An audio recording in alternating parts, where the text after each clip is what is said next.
All right, I want you to watch this, okay? If you're watching at home, I want you to watch this. This is where I want my microphone to be, right here, all right? So here's what I'm going to do. I'm going to remove my hands so I can use my hand for interneting. Perfect. And now you don't really hear me because my microphone went over there. Again, found the spot exactly where I need the microphone to be so that I can be involved, look at you, but also if something were to happen, like say if the Ravens were to sign a player or there to be news about Michael Pierce or something that I wanted to pass along to you, or if I were to realize that I had forgotten to post Would You Rather Wednesday, something along those lines, I would need to use my hands. And that wouldn't be helpful because now I don't have a microphone in front of me. Here I am. Griffin, I know this is not at all an area of expertise for you, but congratulations. This gets to be your problem. Okay. Right? Should we change mic stands? I don't know what we should do, Griffin. And we won't do it before the show, obviously, because the show started. We need more line, maybe? I don't know. I might be able to. The problem is the moment. Stop. I think by giving me that much slack, I might have solved the problem. Once again, old GC's got to do everything on his own around here. I'm sorry. I'm not comfortable calling myself a hero, but I can understand why you might want to use that term. Good morning, Glenn Clark Radio. Good morning. We solve these things on the air because, well, what are you going to do? Solve them before this show? No. That's silly. RIP to short season officially ended yesterday. As you guys know, I'm not going to check the weather every day. I base the weather on whatever the weather was yesterday. That's the way that it works. I just don't checking the weather like every day. What do you read the newspaper? Okay, that ain't going to happen. I live my life based on whatever the weather was yesterday. And because of that, yesterday ended short season. I had to do a soccer match out at Stevenson, and I was so frigid that I ran to the car desperately looking to see if I had a hoodie out there, and all I had was a scarf. And I didn't care. People could judge me all you want. I'm wearing the damn scarf. R.I.P. R.I.P. short season. It is pants from here on out until it gets warm again in the spring, in which case I will declare it short season once more. And then it does not matter if it's cold the following day. It's short season. There is short season and there is pants season, and there is no going back. Once we've come too far, as the Harold and Kumar said once. God, I could go for another Harold and Kumar movie. I don't know what Cal Penn and John Cho are up to these days. It is Glenn Clark Radio. I would be Glenn Clark. He would be Griffin Bass. We've got much to do on the program today. Coming up a little bit later on this hour, our buddy Drew Forrester, for better or for worse, will join us. We can talk about how Live Golf has to buy their time on Fox Sports. It's that toxic. I mean, like it's Fox. I'm pretty sure they root for Saudi Arabia, and yet they can't. They have to buy the time in order to get on TV. That is a rough look. I mean, for most people, they'll hear about the story today, and then it'll kind of go away once the golf is on TV. They won't know that the time was bought. They won't really care about that. But we'll talk about that with Forrester. We'll also talk about real sports, I promise. I promise we won't just talk about stupid golf things. Would he appreciate that? You calling golf not a real sport? No, I'm not saying that golf isn't a real sport. I mean, like, real sports topics, things that people actually care about broadly, like not niche things. I would say the same thing about, no offense, I'm the biggest tennis fan on the face of the planet. I would say the same thing about talking. I would desperately love to talk about Francis Tiafoe beating Stefanos Tsitsipas to help Team World win their first ever Laver Cup. Do you think anybody else on the planet has any interest in that? Do you think, if I spent the first 5 minutes of the show talking about that today, do you think I would chase everyone away? Yeah, by everyone, so. Yeah. I mean both of you. John and Little Rock, Andrew Steck, Nick Kelly. I guess we have a bigger group than that. By the way, I apologize. I'm still not doing so well with the checking the comments on Facebook. I'm sorry. Every day I go back at the end of the show and I'm like, wow, I responded to no one that commented on. No, not on Facebook. I guess that's on me too. On YouTube. I should be able to. Yeah, you should be. Yes. Okay. It's actually, in fact, it's Almost entirely? It's more on you. Okay. Yes, it's more on you than it is on me. All right, I'll be better at that. Anyway, so there's all that. We will talk to Drew Forrester. Also coming up this morning, Hall of Famer Rod Woodson is going to join us. We will talk to him about not only the Ravens, as he's part of the Ravens broadcast team, but also I watched his episode of Football Life, which aired this past Friday night on NFL Network. I am now an NFL Plus subscriber. I don't know what that gets me. I'm not sure yet. Got the All-22. Yeah, but I don't really have time. It's really fun. When I was on the beat, I liked watching the All-22, and it was not as easy to obtain back then as it is apparently now, where you just have to hit subscribe. When I was on the beat, I loved watching the All-22, and then I got off the beat, and I was like, I don't have time for this. And I appreciate that everybody else watches it and shares out clips on Twitter, so I get all the relevant clips without having to watch the entirety of the game via the All-22 film. But Rod Woodson's Football Life episode aired with our buddy Josh Charles, of course, narrating it because he narrates all the Football Life episodes. A lot of stuff I didn't know about Rod Woodson. Like, I did not know that growing up, the level of racism that he faced in his own community. I just had no idea. And some neat stories about his time with the Ravens. It was a neat episode. I assume it's going to re-air about 100 times because I'm pretty sure that's what they do with those types of things. So if you missed it, I would encourage you to check your local listings to watch it again, and we will catch up with Rod Woodson later on in the program. Charles McDonald, Mr. Four Verts himself, he is now with Yahoo Sports. It's just started there a few weeks back, covering the NFL. A former McDonogh football player, and yet he's a big Falcons fan, which is a weird bit. We'll talk to him about that. But more importantly, we're going to talk to him about Lamar Jackson. He wrote a whole piece this week about Lamar Jackson's bet on himself. We will discuss that with Charles McDonald, and later on we will catch up with Tai Lavatai, Navy quarterback, after they defeated East Carolina on the road on Saturday, and now they get ready for the big one against Air Force coming up this Saturday afternoon. So all of that coming up on the program today.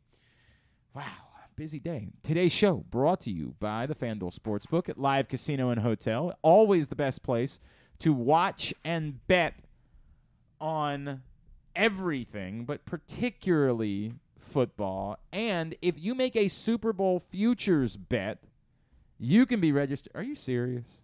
You're just gonna wander on in like this, like you live here? What, I come to your house and chew gum?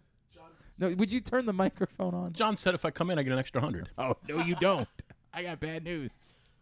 You're going to have to settle for Shut up, Griffin. You have to settle for the 500 you normally get. What the hell are you doing Just here? got some Royal Farms coffee, and I'm just in here hanging out. I do like Royal Farms coffee. Let me finish telling everybody they can get Super Bowl tickets. That's true. You can win a pair of tickets to the Super Bowl in Arizona if you get in and you make a $25 futures bet on the Super Bowl. The rule is that, one, you have to be a Live Rewards member, and two, they have to be plus 300 odds or more, but literally all of the Super Bowl futures bets right now are plus 300 odds or more, so that's not going to be a problem. You can register to win a pair of tickets to the Super Bowl. By the way, Leon kept saying the word Super Bowl.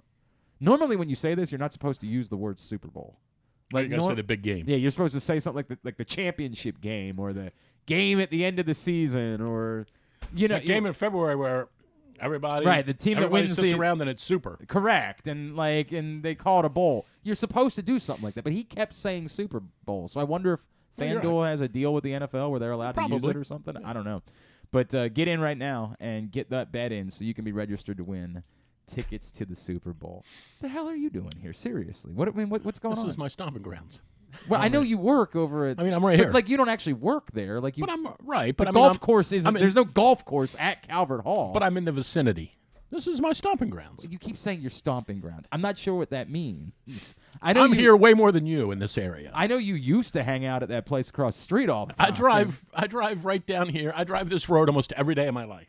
Because you got to drop Ethan off. Yeah, and just I'm at IHM and I'm going to Calvert Hall and I'm setting up shop at Panera and I'm just. Griffin, I feel like Drew and I's levels are a little bit off. I feel like he's a bit higher than I am if we can't get that fixed. All right. Okay, I got stuff for you. I didn't intend to. One, tell me why it is that Fox, who's like literally Donald Trump's personal network, okay, is going to make the live people buy their time on the air instead of like going into business with them?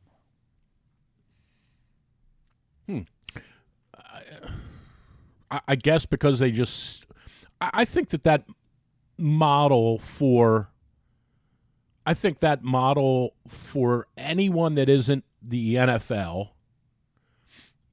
is probably very, very dangerous.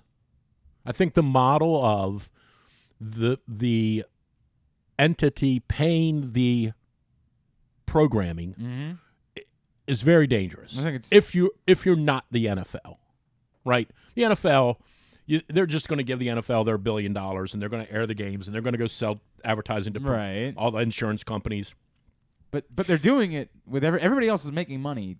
Remarkably. No. But I'm saying I think baseball, because of the nature of the games being every night, and these teams have these, like the regional sports network concept, sort of kind of saved baseball. Yes, I baseball agree. was never a nationally televised product. I mean, I grew up with it. You kind of didn't. I grew up with Saturday afternoon baseball. Right? It was a big deal. Right. By the way, when I was a kid, the Sunday night games were still a big deal too. Okay. You didn't get to see these other teams. Like, you just didn't. Right. There weren't. But this thing with the golf, I think the PGA Tour, the dirty secret on the PGA Tour is that without Tiger, it's mostly white noise. And I think they would tell you that, but they can't tell you that because that their sponsors would say, really? Then what am I paying you for? Yeah, but CBS still gives them about a ton of money. But I'm just saying, I don't think CBS is making $1 gazillion off the PGA Tour. See, this is where I really don't. We're gonna disagree. I don't think they are. The one thing that people still buy is live sports. The one thing you can still sell advertising to in any way because people watch it live. Well, but therein lies the issue. This is the answer to your question. It just took me a minute because I saw the thing last night where Fox is going to pay for the time, and I mean, not Fox, Liv's going to pay for the time. No one has been watching this on YouTube. Understood. Yeah. Understood. No one's been watching. So it isn't like they've done 977,000 views to see Brooks Koepka dueling with Cameron Smith in Chicago. I don't even know if that's what happened. But no one's flocking to YouTube to watch it. I get that, but the NASCAR Truck Series still doesn't have to buy their time. Like, that's NASCAR is an established. Live Golf is not established. NASCAR's an established entity. I mean, this is people watch it. The third level of NASCAR. Granted, still gets paid. but a number of those people, a number of those guys will move up to the next series, and that's where they cut their teeth. I understand that, but I think it just comes down to the fact that it's an unproven entity. I don't know this. I'm just sort of, this would be a guess. I would hazard a guess that, they might be a little nervous maybe about the whole Saudi Arabia thing, and we'll take your money. Right. We'll take your money, but we're not going to go into business with you. I'm just saying, like, that could be on their mind. I don't know. I don't know. But this is a necessary thing for Liv. Well, yes, obviously they have to be. They've got to get on. Somehow. They don't even have to have them all on. Right. When they're playing in Malaysia, no one cares. Well, the bigger problem is I don't think the tournaments in the fall are going to be able to be on TV. On Saturday in America, they show football games. I heard about that. Like, I'm not sure if you're aware. Colleges play, right? I'm pretty sure that Fox isn't going to say, well, if our choice is we can run your Boston event or the Ohio State game, we'll pick the Live Boston tour. I still think what's going to wind up happening, and I've said this from the beginning, this model, and I realize they either backdoored their way into this funny little Live 54 thing where it really was part of this wild grand master plan to change the way everybody plays golf. They're not going to be able to continue to play 54 holes. And that's what's going to wind up happening. The official golf rankings people are going to say, we're happy to give you ranking points. You've made your case. You have 15 good players. Mm-hmm. You've made your case, but you can't play 54 holes. You're going to have to play 72 holes. So I think what Liv will do, and I think they have 14 tournaments next year, 16, 14, 16. I think some of them will be 54-hole events still. Mm-hmm. And I think they'll create 6 majors, and those will have 72. Those will be allotted 72 holes, and that's where they'll get their ranking points. Because you don't really need who could I use as an example here? I would say Taylor Gooch would be a really good example of this, was comfortably inside the top 50, went to live, fell out of the top 50, might have just now gotten back into the top 50 with his play at the event 2 weeks ago, whatever that was, the one that Shane Lowry won, the BMW Championship, okay. the European BMW. Okay. Gooch finished third, got back into the top 50.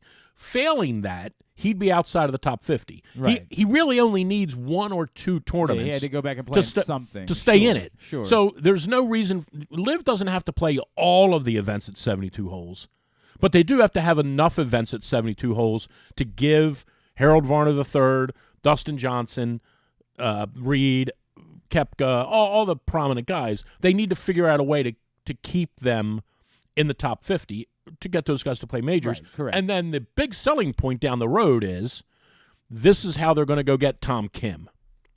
The guy that everybody was talking about from the president. This is how they're going to go get Tom Kim. Hey, Right. Tom, we know what your objections used to be. Mm-hmm. You can't come play here because you want to play in the Masters and the PGA and the British Open but and the we US figured Open. out a path. Yeah. We got it. Yeah. Here's your $50 million or your $100 million that would take you 6 years to make on the tour. Here is your money. And we got 6 tournaments now that are 72-hole events, and all you got to do is finish in the top 5 twice, and you got enough points to go play in all the majors. Okay. So Liv's, to me, this is a natural thing for them.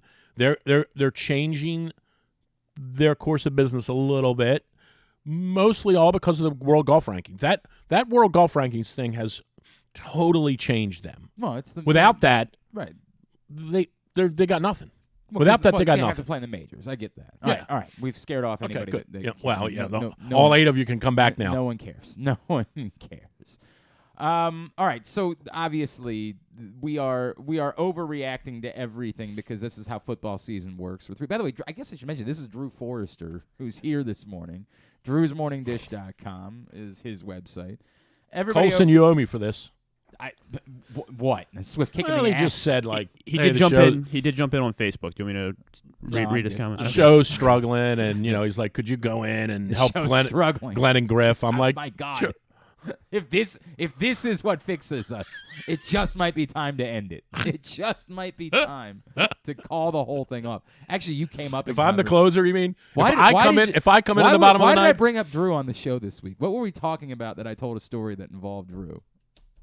I can't even remember what it was. I told a story. My wife never knew the story about me getting fired the second day. Oh, it was when She never knew Oh, that she didn't story. know that? at Yankee Never- Stadium. At Yankee Oh, Stadium. we were talking Oh. about Griffin's going up to Yankee Stadium on Friday. Yes. we got He's some good. We got some good seats for you, right in the right field bleachers. Right. Right in the right field bleachers. Well, I mean, and here, let me give you some advice. If you run into trouble, here is a remedy for you. Let me speak to your boss. Yep. Just keep going for as long as you possibly can. Let me until- speak to you. Nope, until nope. someone says you've reached the end of the line. All right. Officer Danatelli, or whatever his name I've was. seen your show. I've seen. Officer Danatelli said, "I've been watching this for 45 minutes. Yeah. It's impressive. You got to leave now. Yep. It's time to go. Because if you don't, this quote was, "You're not going to like where I take you." Yep. And I'm like it. I think we'll be scooting out now. Well, gonna go across the street and have a $13 red stripe. That's the way that today is. All I gonna remember go. was it was 94 degrees. Miserable. The sun was right on top of The us. Orioles were terrible. I mean, they We were. god awful. We were sitting in the bleachers, and it was like, because you always get there early because you're petrified that if you leave at 9 for a 1 o'clock we rode game. up the same day. Yeah, so if you leave yeah. at 9 for a 1 o'clock game, you know you're going to run into traffic. Yep. So we leave at 7:30, and you pull in there at 10:50, and you're like, now what the hell are we going to do for 3 hours? Correct. So we got in the And stadium. it's not like being downtown in another city where there's things like you're in the Bronx. Right. Like there's nothing to do. There's, So we go up and sit in that upper deck, and after about 11 minutes, I said, hey, this is not going to work. yeah. Let's go take a tour of the stadium. Yep. And that's when we sat down and found those better seats. Great seats. Had nice, and we were there for a minute. Right. And then we were dismissed. We were dismissed from those seats. Right. So enjoy your trip to Yankee Stadium, pal. But Thanks. Hopefully you'll see Aaron Judge hit 6 homers or something. Wow. Yeah. Is that? How funny Maybe, would it be? maybe he'll get walked 13 How funny would it be times. if he ends at 60? It would be pretty funny. It would be. I Pretty mean, how funny would that be? So okay, I'll ask the question then. If you're the Orioles, do you just walk him every at bat? For the purposes of what? For the purposes Not- of he's not- not letting him beat you. Not at all. No. I mean, if the game, if the well, they got a game, 2 more games in Boston I think so. tonight, tomorrow. Yes. Because they got 8 games left, right? Yes. And tonight, tomorrow, 3 against the Yankees, 3 against the Blue Jays. Right. Mhm. So, because Seattle can't beat anybody, they're going to still be alive over the weekend. Alive. I mean, They're still going to be alive. Okay. But they're still going to have... Dude, Seattle might not win another game. Yeah, you keep saying that. If the Orioles would have won those 2 over the weekend, they'd be 2 games There's a out. lot of if. Well... They could have won last night, too. No, you don't just walk him. Now, if the circumstances of the game call for you to walk him, then sure. I would walk him if he led off an inning. I mean, why are you But not for what giving- reason? Because he's Barry Bonds. Because you don't want him to hit a home run? Yes. For the record? Or because you don't want to No, lose? because I don't want to lose. Gotcha. Okay. Because he's Barry Bonds. Because I'm giving him the Barry Bonds treatment. Because you just say, whatever happens here, whatever happens today, I know one thing that's not occurring. That guy's not beating me. I think Anybody else if can you want to beat do that in the 7th inning when it's 2-1, fine. But you can't do that in the 3rd inning. Why not? Because that's Buck Showalter walked Barry Bonds with the bases loaded and won. it's chicken ass. Why is that chicken It ass? just is. You're trying to win baseball games. I hear you. Like, if you're eliminated fully, then who cares, right? Like, Right. who cares at that point? You But know if he's are hitting like still- 5 against us. Probably. At In one least. game. He might break Bonds' Right, record. right, in one game. It might. Santander might hit 5. I saw the other night, I wasn't even watching the game, and I have it on, and it's kind of white noise in the background, and I hear, and that's another home run for J.D. Martinez. I'm like, J.D. Martinez hasn't been in the league in 6 years. Yeah, And I look up, and he's running around the bases. Yeah, he's definitely still in the league. He's definitely. He must have. very much He's still in got the league. 16 homers this year, 13 of them against us. That probably is true. You're not wrong. It's about unbelievable. that. Him and You're Devers. You're not wrong about that. Yeah, I can't. I don't get why you overthink this. Just walk. By the way, this is a baseball thing that I've never understood at all. Like this thing where you don't do that. Well, that's not the way this works. Like, that's what we do in kickball on Thursday nights. We say, well, we're not going to walk somebody. Like, we're out here to try to... You're trying to win. Why are you letting the best hitters beat you? I can hear you now in kickball. Time out a second. Hey, we're not throwing to this dude. No. Every time we throw to this dude, he kicks the ball over my head. Right. Why would we do that? Right. No, I get it. When we play Thursday How about night the fact they're talking about cutting Chapman? The Yankees are talking about DFA-ing Chapman. Well, I mean, that's like the rumor in New York. I don't know if you've heard. He stinks. Like, He doesn't have. He hasn't had a get it. save, and I'm saying this without having looked at last night's score, box score. He does not have a save. Aroldis Chapman doesn't have a save since May. Yeah, I mean, he's not good anymore. Right. Like, I'm not really all that And they're surprised getting by Britton this. back. And if necessary, I guess he could Yeah, close. I guess he could. I don't really care about this. Doesn't impact me. in I any still way. think I they don't- I wrecked don't themselves when they consider traded Montgomery. Why do you care so much about this? About Why our- are you about so- our Yankees? Is that what we're doing now? Is that what you came in here today? I was About like, our Yankees? I've got a bunch of interesting Yankees tidbits I'm going to throw in. They're going to be I really... actually, I don't know about you. I follow sports. Yeah, no, you don't. Stop lying.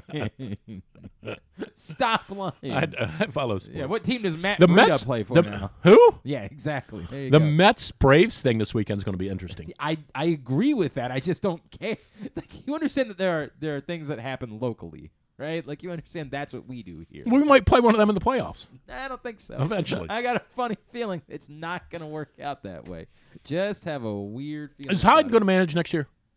Yeah, he'll manage next year. But the awkward part will be they would have to give him, because you never want to have your manager in the lame duck season. So the awkward part would be they'd have to tack on one more year after that in order to do it, which will make people assume that he's gotten an extension or something like that. Like, it's at some point it gets loud that you're not giving him a real extension, and that makes me think that I would be in a weird place where I would say either give him an extension or don't. Right? Like, either go ahead. Well, and you either say, give him an extension or you just hire Don Mattingly. That's what I mean by it. Yeah. Like, I don't get the Mattingly. No, I just using him. He's the latest. I don't understand that. But, Griffin, are you sure name. the levels are right? I still feel like Drew's a little bit louder than I am. And I don't. That's it might be that Drew paid you off to make sure it was that way. I'm not. Yeah, I guess sure, it's a but little louder. Yeah, I I'll think try to we bring need it to get down. that fixed. I'm in a weird place where I don't think that you can fire Brandon Hyde. I don't think there's any justification. I don't either. For I mean, the team's firing- they've won 80 games. But at the same time, I think you're in an awkward spot but are you committed to him for longer than this? And if you're not, then wouldn't you just be better off? Well, unless, you can write this down, and if we're back here next year, if you guys are still in the air, I'll come back and say I was right or wrong. Not likely. They're going to win 95 games next year. Dude, they're going to win 84 games this year, and their two best players weren't even on the team for the whole season. I hear you. Rutschman didn't come until May, and Gunnar Henderson didn't come until September. That's fine. If those two guys have the whole season, the Orioles are going to win 95 games. How is the offense getting fixed next year? Well, those two guys are going to be around for the whole year, number one. Look, they don't even have that many holes to fill. How many holes do they have to fill, really? I mean, honestly. Who are you committed to position player okay, right now? they're Mountcastle's the first baseman. Okay. He's a very good defensive first baseman. I agree he's not with a great hitter, but he's competent. But why are you committed to having... Wait a minute. Wait. I'm asking a question. Why are you committed to a first baseman, a position where you need to get production from, being someone who's not a great hitter? Okay, so go. Let me keep going, then we'll go back to him, because that's a fair question. But you've got first base accounted for. You can cobble anything together at second base. Hell, they got a passing season out of this goof, Odor, somehow. They did. Though. They did. They didn't get a passing season out of him. They did. He had some big hits. This is what second basemen are. Someone's got to hit ninth and hit 214. I understand that, but they have too many of those guys. So you got him. You got someone at second. It's not going to be Odor, but you have someone at second base. It's not going to be Odor. You've got the shortstop. This is when you started with you don't have that many holes. No, you don't. You don't. Well, you got somebody. Somebody's going to play right there. You got a shortstop. That's taken care of. You got a third baseman. That's taken care of. You got a center fielder. That's taken care of. The guy is hitting 211, and Drew called it a passing season. As much as I don't he like, came in here today and said, as much as I don't know about you, I pay attention to as sports. much as I said he was hitting 214. He's hitting RBI in 5 straight games. Dude, he has had a passing season. What does that mean, passing season? I'll tell you what it means. They could have done way worse. They have before. Would they have? They have before. You got now. So then the question is, what are you going to do full time with Santander? What are you going to do with him? Do you want to just make him the right fielder? He's not great defensively, but he's okay. You say he's not great defensively. He's okay. His arm is outstanding. He's okay, right. So you've got some combination there where he gets to play next year in 150 games. In whatever combination you want to play him in. 80 as the DH and 70 as the whatever you want to do. And as much as Hayes has regressed, no, he's not part of. You're not going to try to tell me that Austin Hayes is part of the solution. As much as, if you let me finish, as much as Hayes has regressed, if you bring someone in to be a more permanent part of the team, he's fine as the 25th guy. So I don't think they have that many holes to fill. They need some pitching help, but I don't. Dude, they're going to win 90 or 95 games next year if they're healthy with these guys. Okay. They just are. You just keep saying that. They are. They won 84 this year. They're not losing to Duke. I get it. They won 84 games this year. I remember. And Henderson didn't even show up till September 1st. I understand all of those things. So let's go back to reality and not just say things. Rutschman might be the MVP of the league next year. You've got a catcher. You've got a shortstop. You've got a center fielder. You absolutely have Anthony Santander, who is something. Whatever he is, I'm going to say that you're going to keep giving him a corner outfield position because the arm is too valuable to move him to first base. I wouldn't move Santander to first base because it takes away his biggest strength, which is his outfield arm. So I think you've got 4 pieces. 4. I would say one thing about him that pisses me off a little is he's got to be willing to go with just Santander. This whole thing with the pronunciation probably and all wear that. the Patriot helmet too. If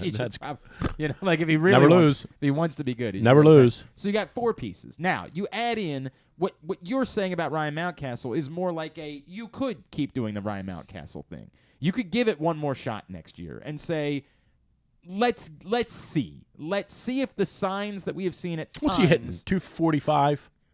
Mountcastle sounds right, but I'll confirm that right now. Ryan Mountcastle 20 homers. Hitting 245. Actually, he's hitting 251. Okay, he's had a nice little stretch. But he's only getting on base at a 306 clip. Okay, so he needs 10 more points at the batting average and 30 more points on base. Or he needs to hit 10 more home runs. Okay. Like, I mean, it needs to be one. He has to do something. And so what's he have right now, home run-wise? 22. 22? Okay. So he's had an off year, and he's going to hit 24 home runs. Well, you say it's and he's had an off year. But you're basing that It's not even an off year. He's had an off 3 months. Nah, hang on a second. You're saying it's an off year. We have 1 year where he I don't even know he's had an off year. I think he's had a down year from last year when he hit 30. Yeah, 2 or whatever. Yes, a but year ago. So he's had an off year and he's hit 24. But you don't know if this is an off year or if last year was an off year. We don't have enough to know if Ryan Mountcastle is that guy. Right now, you're penciling in Ryan Mountcastle. Man, you don't like him. What do you do? No, I like make him Ryan pass at Margaret or something? But he's got to be better than this if he's going to be your first baseman. Okay, so let's give him a chance. He's He's very good defensively. You're penciling them in for 95 wins next year. They won 84 this year, and he had a down year. We don't know if he had a down year or not. I swear. This is what it's this amazing. Is what You're just like the rest of Baltimore. You're a Debbie Downer. I'm a Debbie Downer. So, all right. You're the guy that wants him to cut Lamar. Yes, that's you're right. Nailed it. So again, I just think I think that they are. I mean, I think there is reason they're a 90 or 95 win team next year. I don't even think that's a question. I think if they fortify their lineup, they could be. I think if they fortify their lineup, if they get a legitimate middle of the order bat to add to the lineup, if they get and they need one more pitcher. Yeah, I mean a legit pitcher. Yeah, they need another good arm. I would not Lance freaking Lynn. I would Although I will say, Lance Lynn's actually been pretty good. Right? Jordan Lyles. Well, Lynn's been okay, and Jordan Lyles has been what we all thought he would be. He goes 6 innings every game. He keeps him in it, sort of, kinda, and he's been okay. I think you got to bring him back. Right?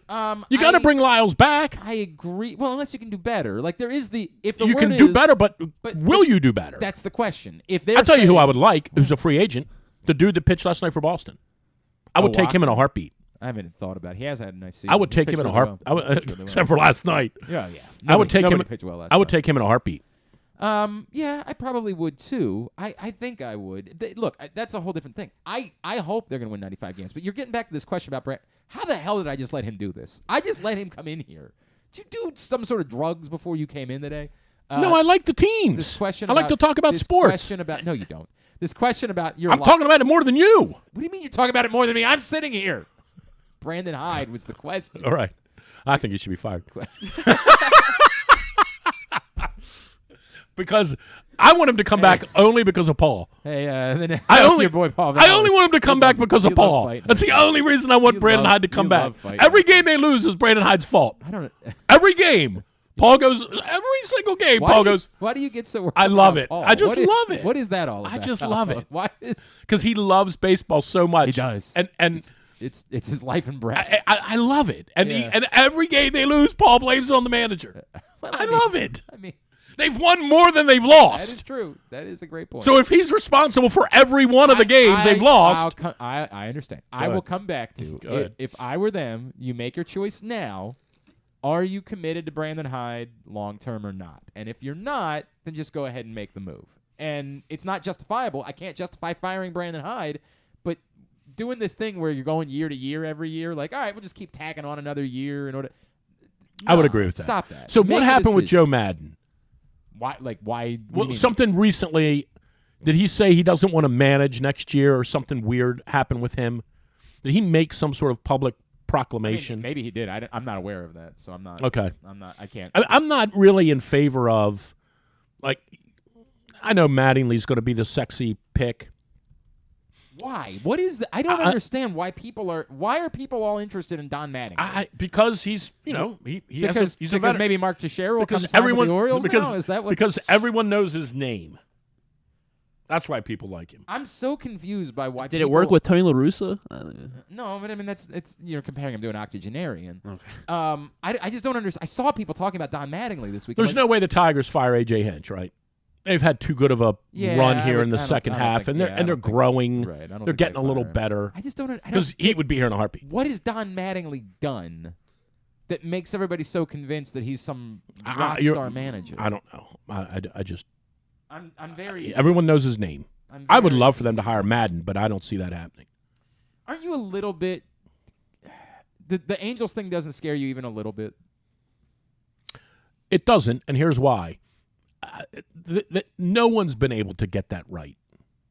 Okay. No one's been able to get that right. Okay. And I don't under and what do they have right now? Like what do the Joe Angels? Madden, What do the don't get me Angels wrong. have right now? 74 wins. I mean, They've been playing be better less than lately. that. What do they have? They clinched Probably the less losing than season that. again, so I don't think it's that much. They have Hang on a second. I'll tell They you. have 68. 68 wins. Okay. So they fired Madden early in the season for whatever reason, and you're telling me that they've won more games without him? I don't know what's going on out there, and it's been this way. I mean, maybe it's just a curse of having the best player in baseball, and you can't win because of that. I don't know, but no one's been able to figure it out, and this will go down. There are some weird sports. Yeah, I get it. This is bizarre. It's bizarre. They've had this kid could be. You know, we do this all the time, right? Pitching mound changed, and we call this the modern era.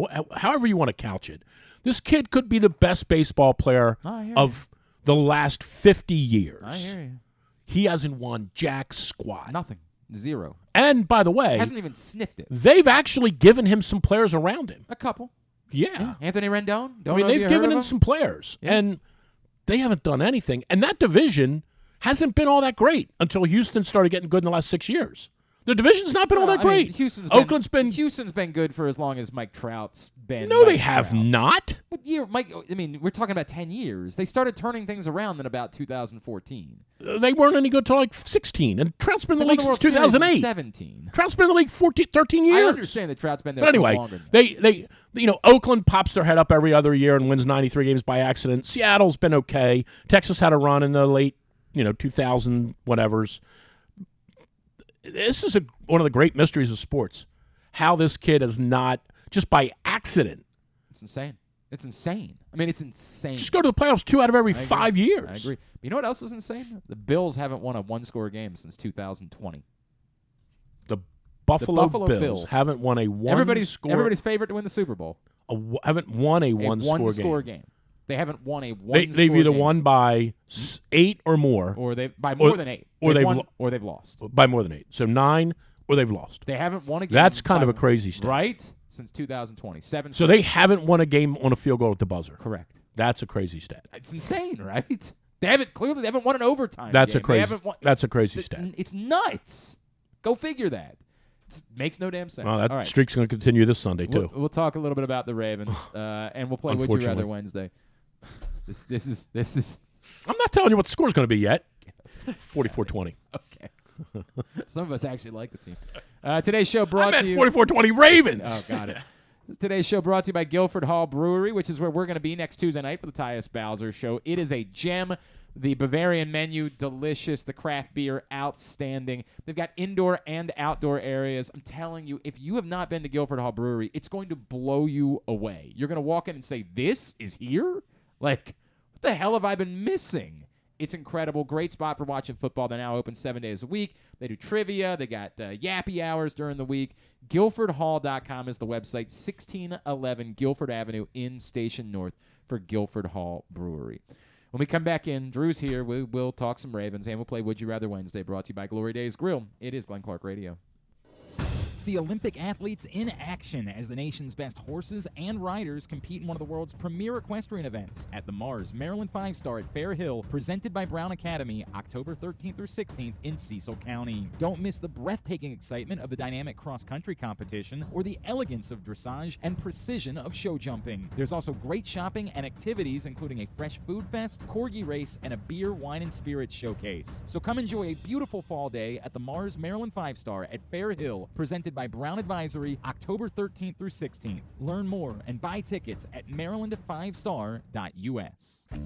Whether your focus is luxury and comfort, convenience and technologically advanced connectivity, or sporty performance and aggressive styling, we've got the perfect Highlander for you. Check out buyatoyota.com for deals on new Highlanders from your local Toyota dealer today.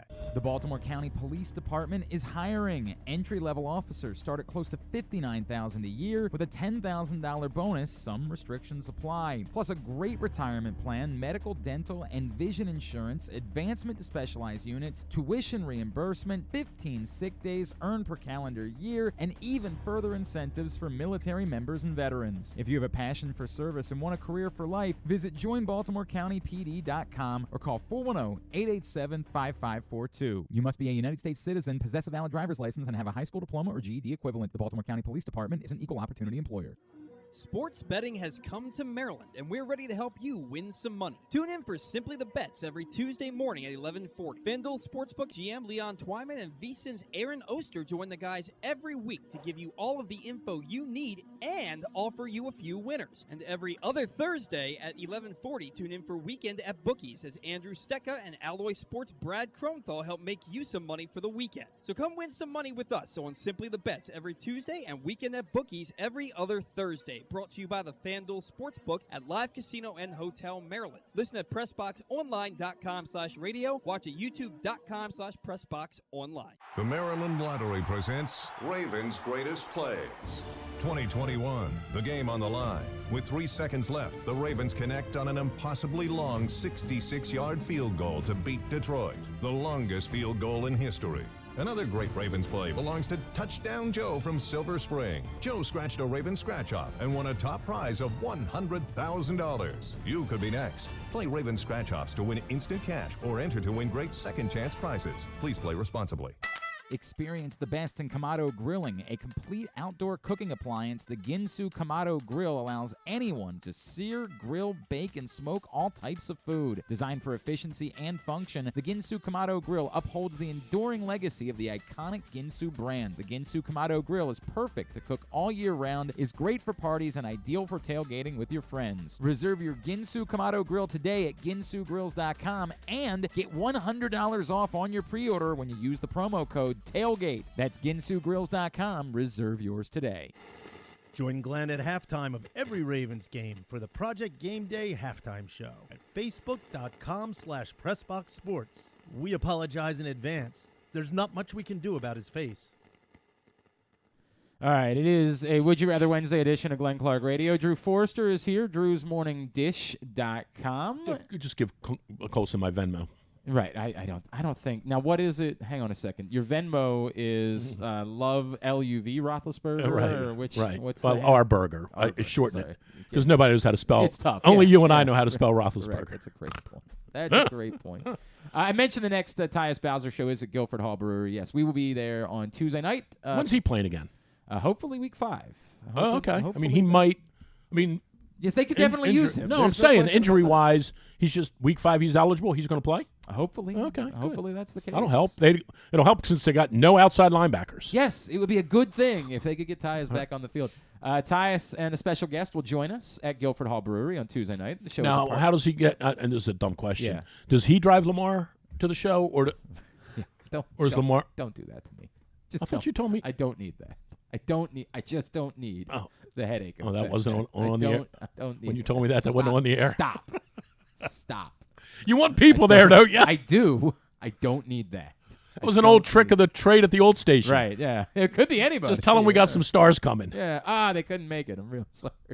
There was no social media back in the day. Right. They couldn't refute anything. Right. Like, we really thought we had Ed Reed showing up on Right. Tuesday, and it didn't work out. No, we got it. I think I do know who the guest is going to be, and it's a big guest that's going to be joining us on nice. Tuesday night with Tyus Bowser. The show is a partnership of Press Box and Grade 8's memorabilia. It's also brought to you by Maryland Vascular Specialists and our friends, the all-new Ginsu Kamado Grill. So That's a come nice join looking us. media credential. What is that? A Ravens credential? Where'd you get that from? What are you looking at? What are you looking at? What is your? What bit are you doing? How'd What you is get? this How'd bit? you get a Ravens? Stop for a second. How'd you get a Ravens? Stop. Let me. I don't come to your house and chew gum. How'd you get a Ravens Let media me credential? Finish the read. Then we'll do whatever dumb bit you want to do. PressBoxOnline.com/Bowser is the website. I have chosen. I'm not talking about How it. did you get a Ravens media credential? I saw you wrote about it. I've chosen. I'm not going to talk about it. I felt like I felt like I tried to do the best I could do to be as fair as I could be, like, because it happened to me once, right? And when it happened to me, I was whatever the word was, I was offended by it, right? But I think this is what I tried to write was that I think this is a different store. I think the stories are different. And the thing I learned from that, even if I think I knew it already, but the thing that really penetrated into my brain was I complained to Major League Baseball. I complained to everybody I could complain to at the Orioles. Nobody listened. It didn't matter. Right? Nobody Of cared. course. No, And it doesn't matter. And I used the analogy. They had a barrel full of ink and I had a pen full, and I wasn't going to beat them. Right. And, a year or two later when I found out the real truth from someone there who said, look, the whole thing all stemmed from you and the road jerseys thing, I kind of understood it. Like, I went after them for sure. I made it a big deal, and I believed in it. I always believed in it. I would never, not that anybody's ever going to write a book or anything about me, my sports career. If somebody wrote a book about me, I wouldn't be ashamed to talk about it. Like, I believed that they were wrong for not having Baltimore on the road jerseys, and I stood up for what I thought was right. And, if they didn't want me around because of that, back then I thought it was kind of cowardly, but I get it now. Like, we don't want you here because you're making trouble for us. I didn't try to do that. I just wanted Baltimore on the road jerseys. I am in a weird place where I've decided, not even out loud, I don't think I've talked about it much. I think I've loosely said things like this. I know you feel this way. I don't like when I hear that somebody that a member of the media isn't allowed to come in because there's some sort of personal, whatever you want to call what is going on between him and the team, this personal thing. What I did try to write in there was, when you publicly do it the way he did it, and you really, really go after them personally. Well, yeah, it's obviously over at that point. I agree with it. Right. Let me say two things. Every team has to establish a certain amount of rule. If you tomorrow, you've started a website, it's drewsmorningdish.com. Now, you've worked in the media for a long time, right? Like, you have credentials, no pun intended. Right. But if Cheesesteak Dave, decided I'm going to start davesmorningdish.com and asked for credentials, there has to be a certain rule system in place for why Drew would be allowed to have credentials, but Dave wouldn't. Right. Because Dave would turn and say, well, I've got a website just like he does, so why is he allowed in, but I'm not? Right. So there have to be rules in place. This is literally the first and last time I'm going to share an opinion about this subject. The only thing I care about with this is, are there rules in place that can be met? Right? Is there you have to have a certain listenership, you have to have a certain, we need to be, I know I make jokes about that old radio station, but I need to be honest about this. To say, we joke about how no one listens to this, literally not a human listens to that. Now, maybe their podcasts, I don't know, right? No one listens to the radio station. There is definitive proof of that. We used to joke that nobody listened to it when there were people that were listening to it. Right. It was a big deal at one point. At some point, that has to matter. At some point, I don't know if that's a factor in this or not. I don't know what the rules are.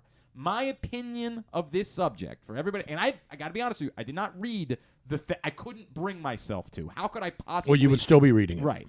You wouldn't be done yet. Are there set rules in place that can be met? Because if the answer is just, no, we don't like you, and whatever you do, you're not going to be allowed in, then I don't care who the person is. That's not okay. That's not all right. That can never be the answer. But if there are rules that are in place, and you're not meeting those rules, that's the end of it. And by the way, I might find out that I don't meet the rules. I'll tell you, I have been less inclined to go over there in recent years. Because I don't need it. I don't need somebody saying, well, if you're going to be over here. That is kind of the interesting thing that this discussion always morphs into, which is people, they've made it this way. And this is not a criticism. They've made it this way.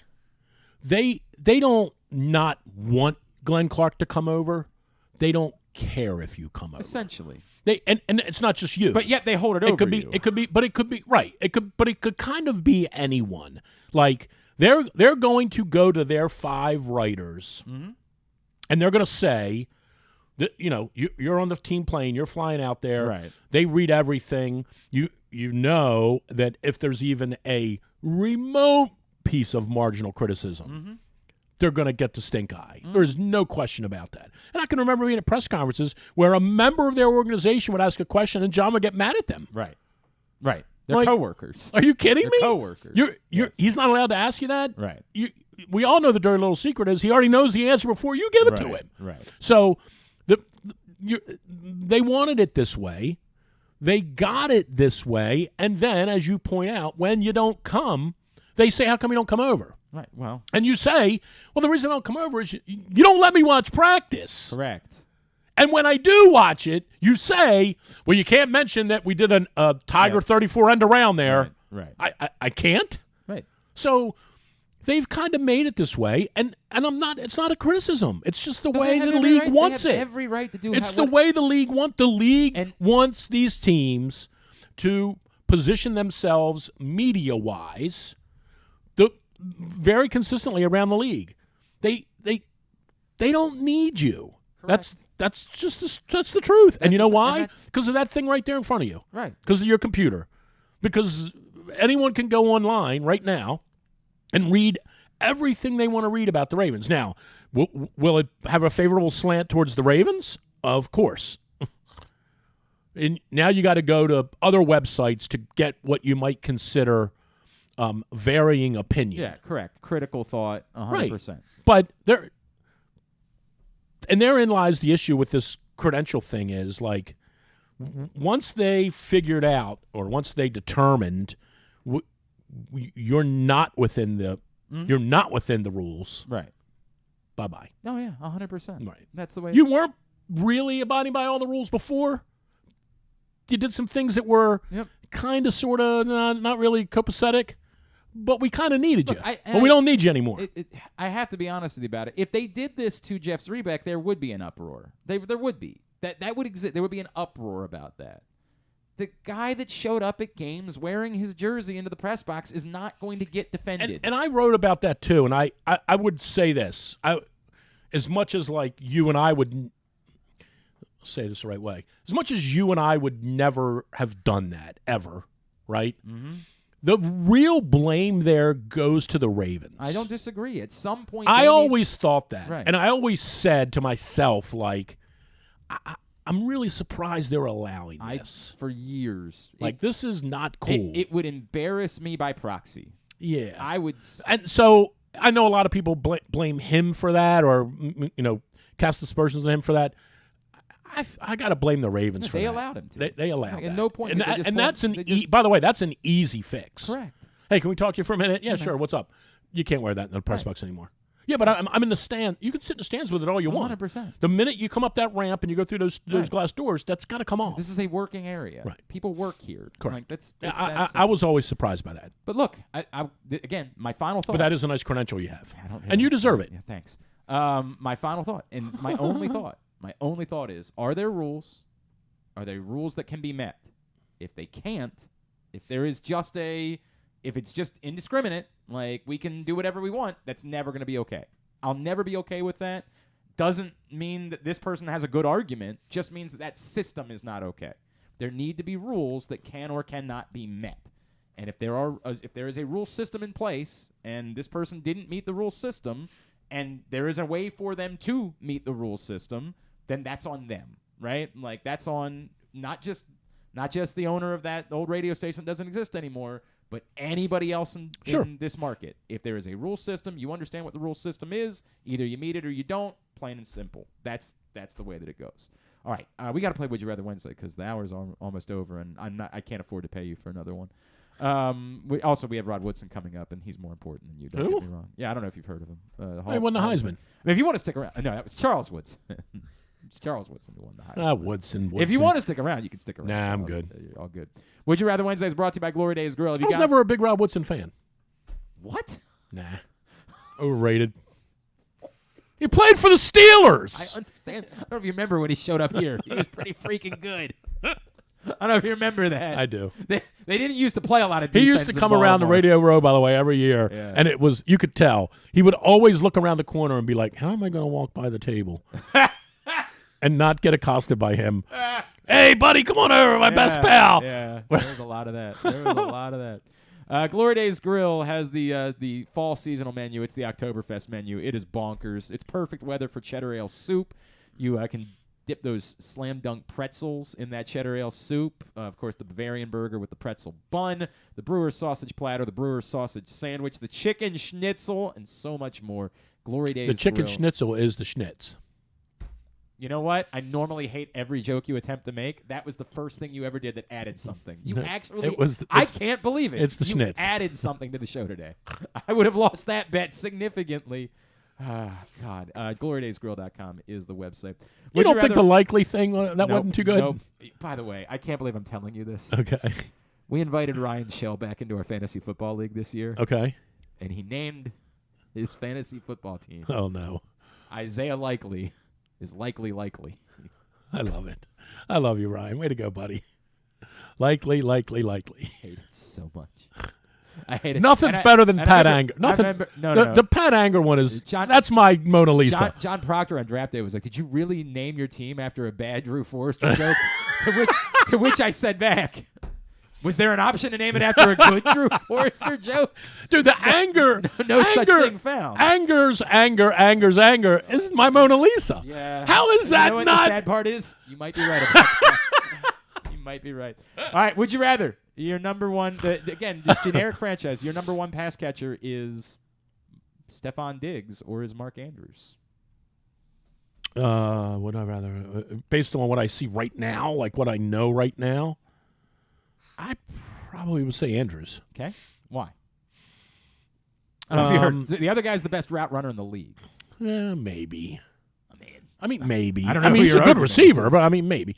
I don't know. I think the league.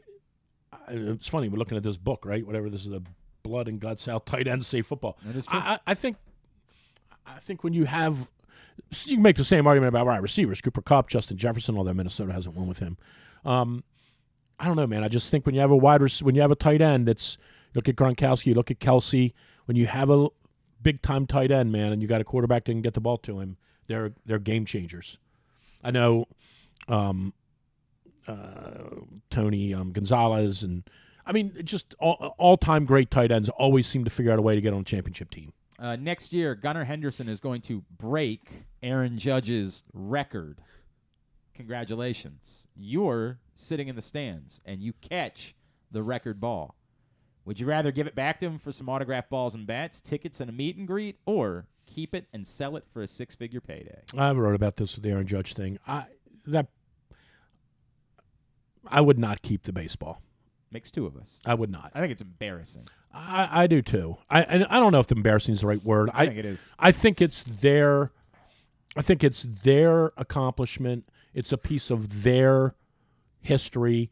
If they take the baseball and they want to someday, when they build the Gunnar Henderson Foundation and Gunnar wants to sell it to kickstart his foundation and get $1 million for it, okay. Mm-hmm.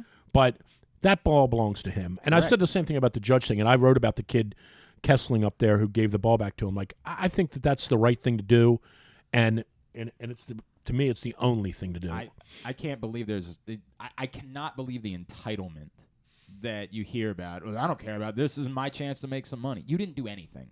You did nothing. You sat in a seat. And by the way, Major League Baseball, I still can't believe Major League Baseball hasn't fixed this. This is an easy fix. You add to the back of your ticket, the baseball isn't yours. And this will never be a problem again. Right. No, you're right. You're right. But short answer is I would never keep the baseball. And number three, unless you're going to get $1 million for it. I don't. Did you see the Russell Wilson thing yesterday? I did. It was horrendous. Are you familiar? Horrendous. Are you familiar with the scandal going on in the world of chess at the moment? No. Oh boy. But I love a good chess scandal. Somebody moved their rook when another guy wasn't looking? No, it's well, I don't know. If that's a euphemism, then the answer might be yes. Okay. Oh Lord.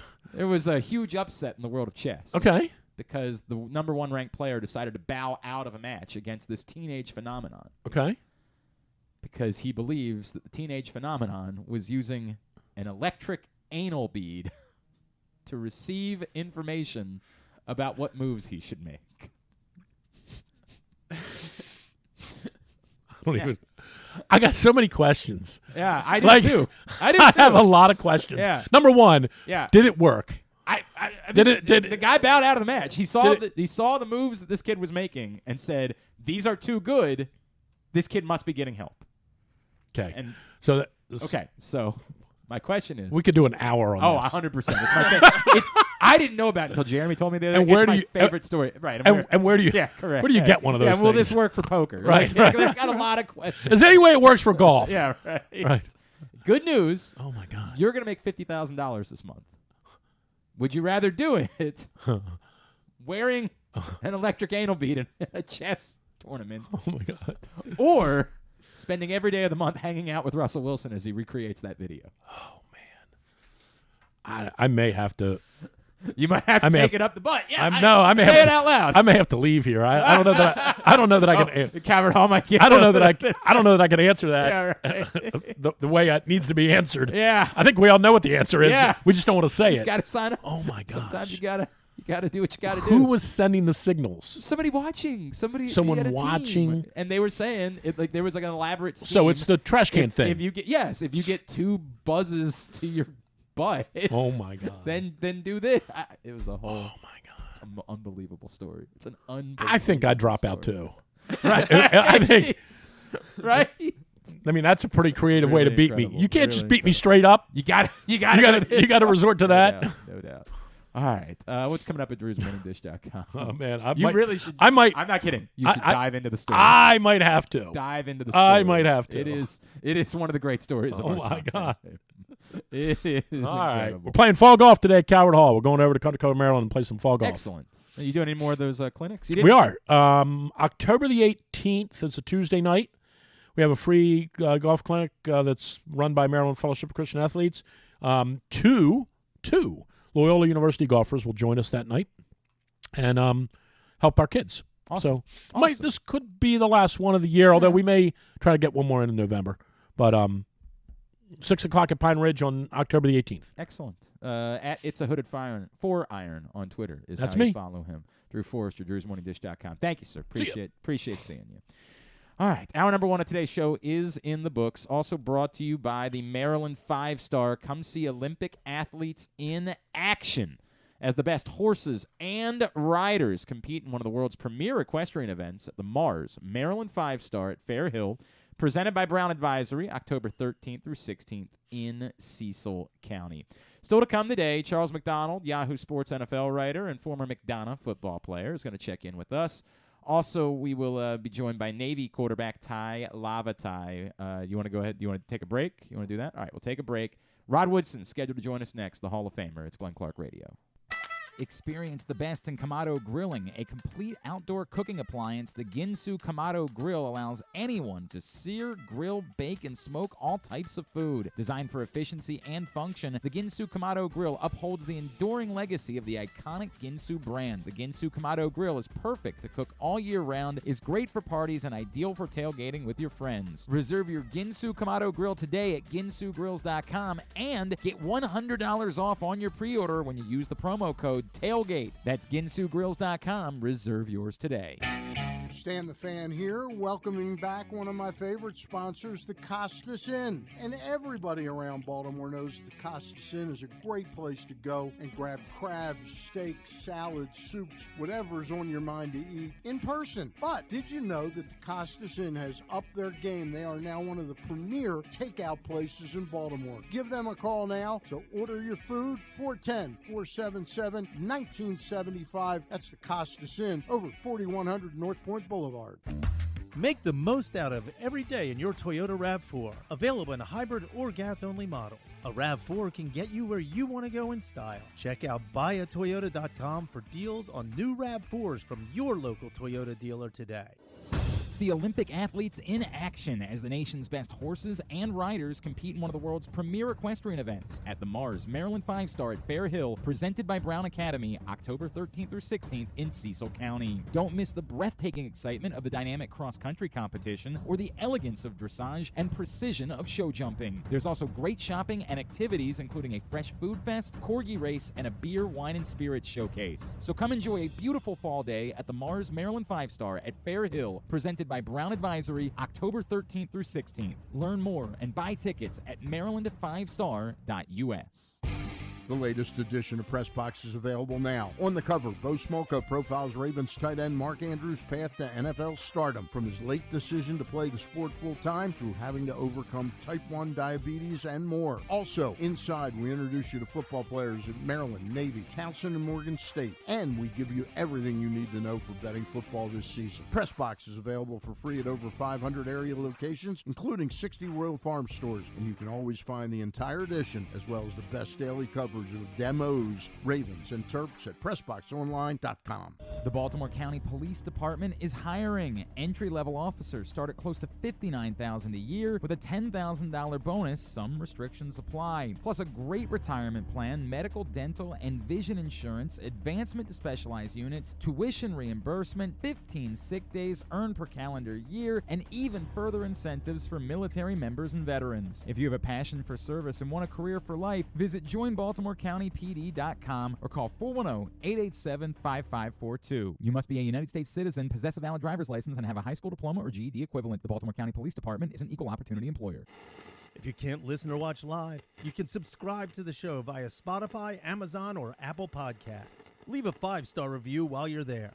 Or, if lying isn't your thing, we'll take a 3.5-star review too. All right, back in here on the GCR. Thanks again to Drew for stopping by in the first hour. I just got to watch this man's episode of A Football Life, and I learned a lot about him that I genuinely didn't know, despite the many conversations we've had over the years. He is the Hall of Famer, head coach in the XFL, and part of the Ravens broadcast team. He is the great Rod Woodson, and he's back with us now on GCR. Rod, it's Glenn in Baltimore. It's always great to catch up, sir. Thank you for taking a couple of minutes for us.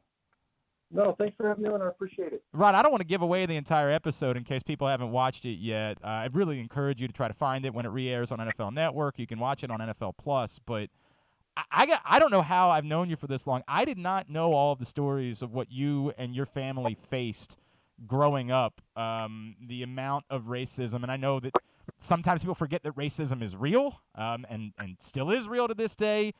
It was really powerful to hear you talk about it. Was it at all difficult for you to open up and talk so emotionally about those things?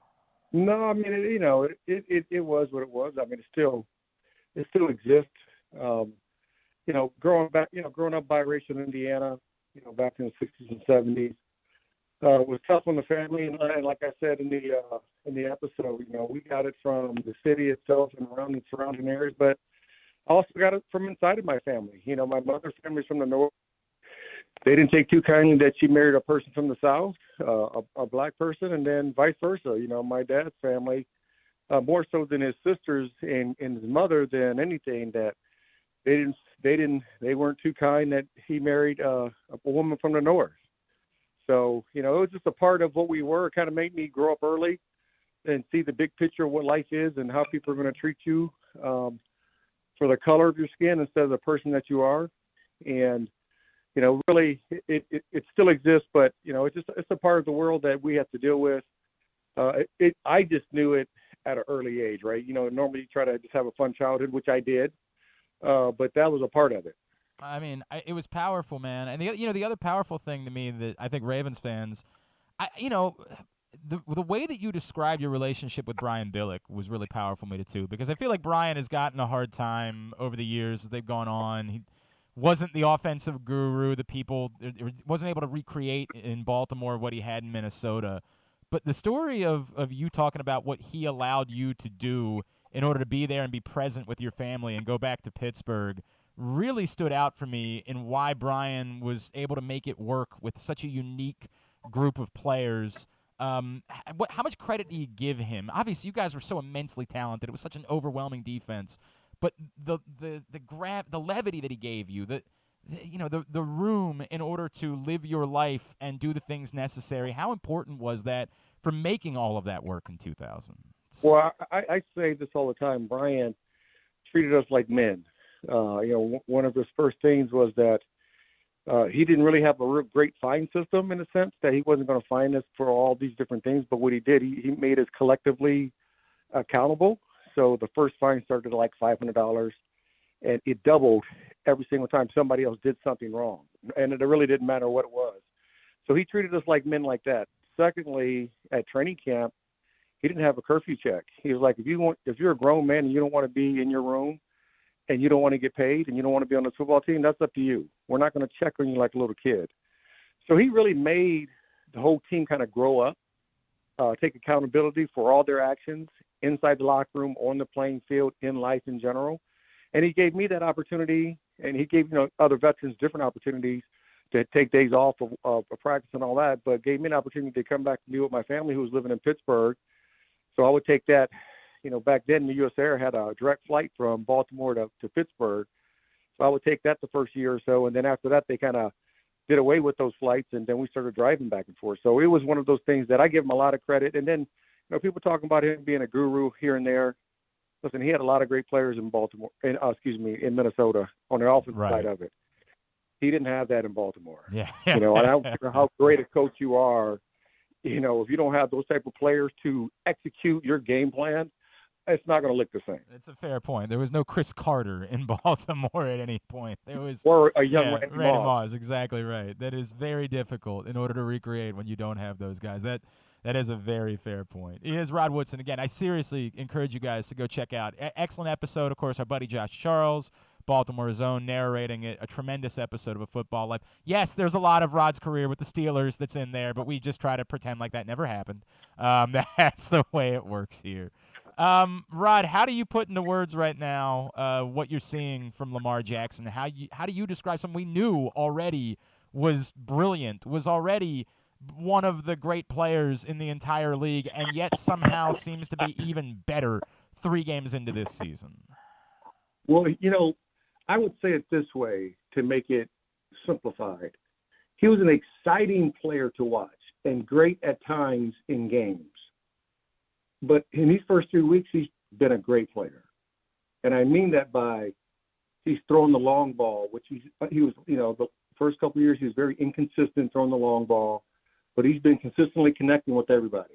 And he doesn't throw too many air throws inside of a game anymore. I think this past week he had one to Mark Andrews on that 7 cut. He threw it at his feet. He had the one interception, which I know he wanted to take that back. That was really it. And then he's really been throwing the ball well outside the numbers. So really Lamar has been playing great football all year long.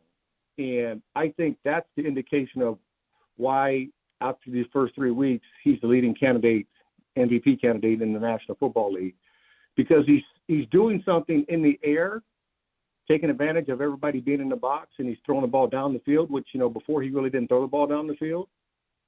And he's still running it. He's still exciting running the football. Yep. And now, if he can keep throwing the football down the field and making those defense coordinators say, oh, hey, this guy can really throw the football, and he's slinging it well, they can't put 8 in the box on him. Now they got to play shell defenses. Now the run game opens back up again. And I think we've seen that. I think last week we've seen the run game open up with Hill and J.K. coming back, and J.K. has such great vision. And he's showing the other backs, even though it's a front side run, sometimes the hole might be on the back side. So have wider eyes in the hole that might be there. And I think he did a great job with that, showing these guys that every time it's a front side call, that hole might not be on the front side, it might be on that back side, because one of the guards, seals his guy pretty well. So I think it's a lot of great things. But Lamar, man, he's just playing lights out football. He's played the best consistent football for the first 3 weeks out of anybody in the National Football League. We were talking, by the way, Rod Woodson's with us on Glenn Clark Radio. We were talking to Chris Canty yesterday, and Chris was like, dude, think about it. He's the best quarterback in the NFL right now. And I was like, wow, that is bold, but I kind of understand the argument is you're combining what we knew about him before with what we're seeing right now. And what is the argument against? I still think Pat Mahomes and Josh Allen are really good, obviously, but man, I don't know how to say he isn't the best quarterback in football right now. Right? Well, go ahead. Well, before he was always a notch below, right? Right. He would have some of those games that it just was not. He just didn't throw the ball that well. I mean, let's be honest. But these first 3 weeks, that has not been the case, man. I mean, it's just ever since he threw a deep ball in the first game in the second quarter, but then in the second half, he had multiple connections in deep ball. In the second game, he had multiple connections throughout the whole game. with the deep ball, and he did the same thing this past week. So as long as he stays the course, and what you ask what a coach asks his players is to work on your weaknesses every single year, every single week, every single snap. And if they can do that, they become a really, really, really good player. And I think Lamar has done that this year. I think he's really worked on his weaknesses, throwing the deep ball, throwing the ball outside the numbers. Obviously, we know he can run the ball and he can throw the ball in the middle of the field. We knew that already. But he did all those other things he didn't do well. He's doing extremely, extremely well in the first 3 weeks. And that's why he's so exciting to watch, why this offense is so exciting to watch, because, yeah, even though those other quarterbacks, you know, they run that quarterback power in Buffalo with Josh.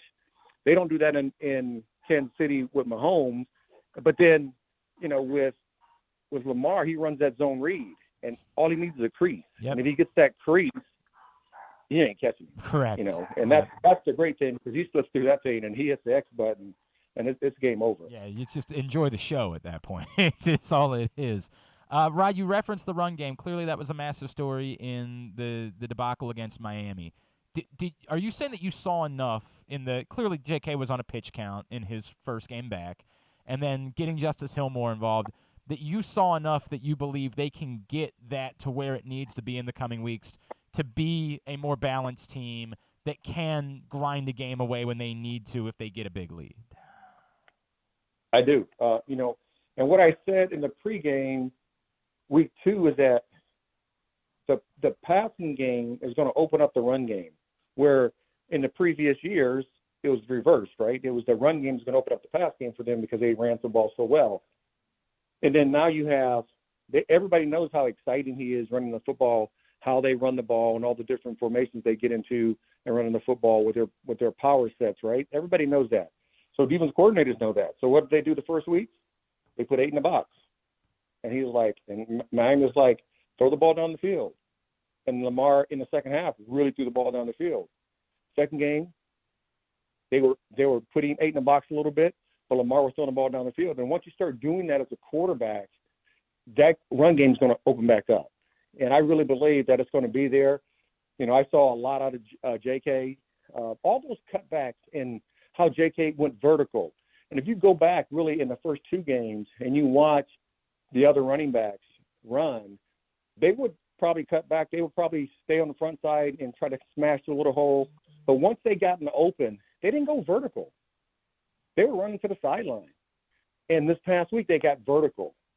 And that's one of the main reasons they had 178, 188 some odd yards rushing.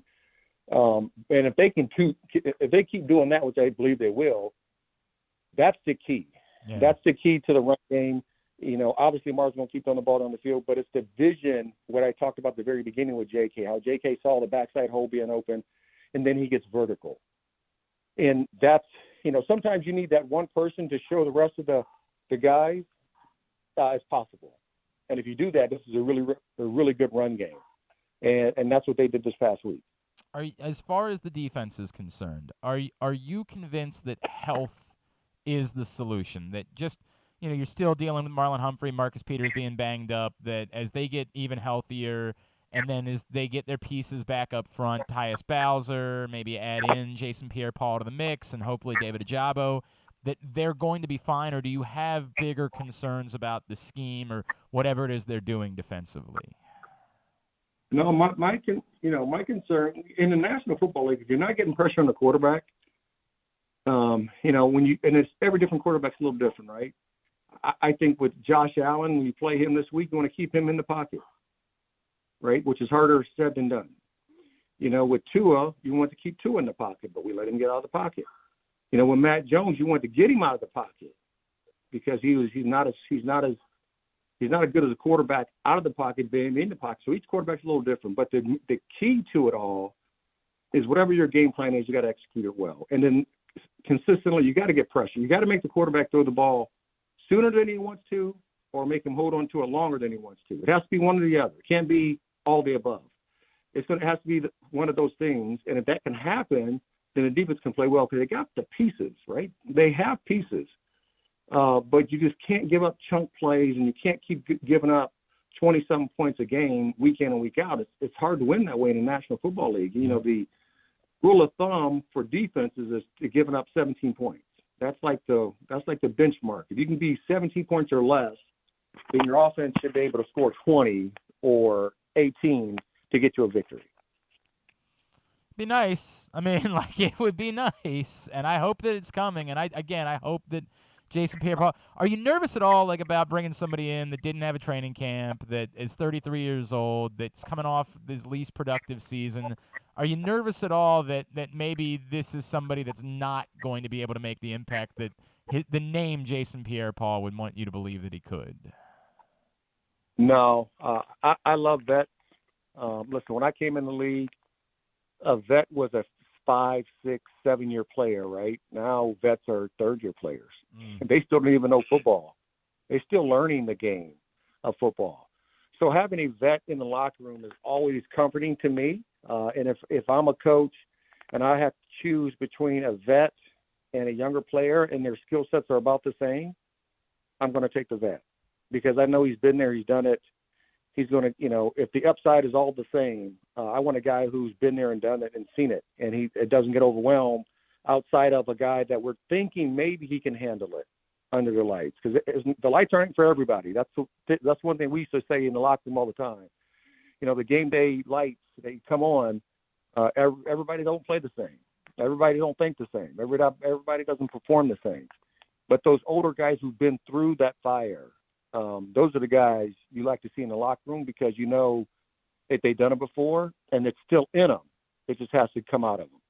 Last one for you, Rod. The play that Kyle Hamilton made on Sunday. I think a lot of us have been waiting for a moment. It seemed like it had been a bit of a struggle for Kyle Hamilton, some communication issues. What can something like that do for a young player? I think there's a lot of us that want to believe like that's the moment that gives you the confidence that you belong here and that, calm down, you can do this. Like you are contributing, you're helping. Is there a real chance that could be a turning point for Kyle Hamilton in his rookie season? Well, first, I believe we're very unfair to rookies anymore. Right? We want all our rookies to play like 5-year vets. And it's unfair. They're rookies. They're gonna.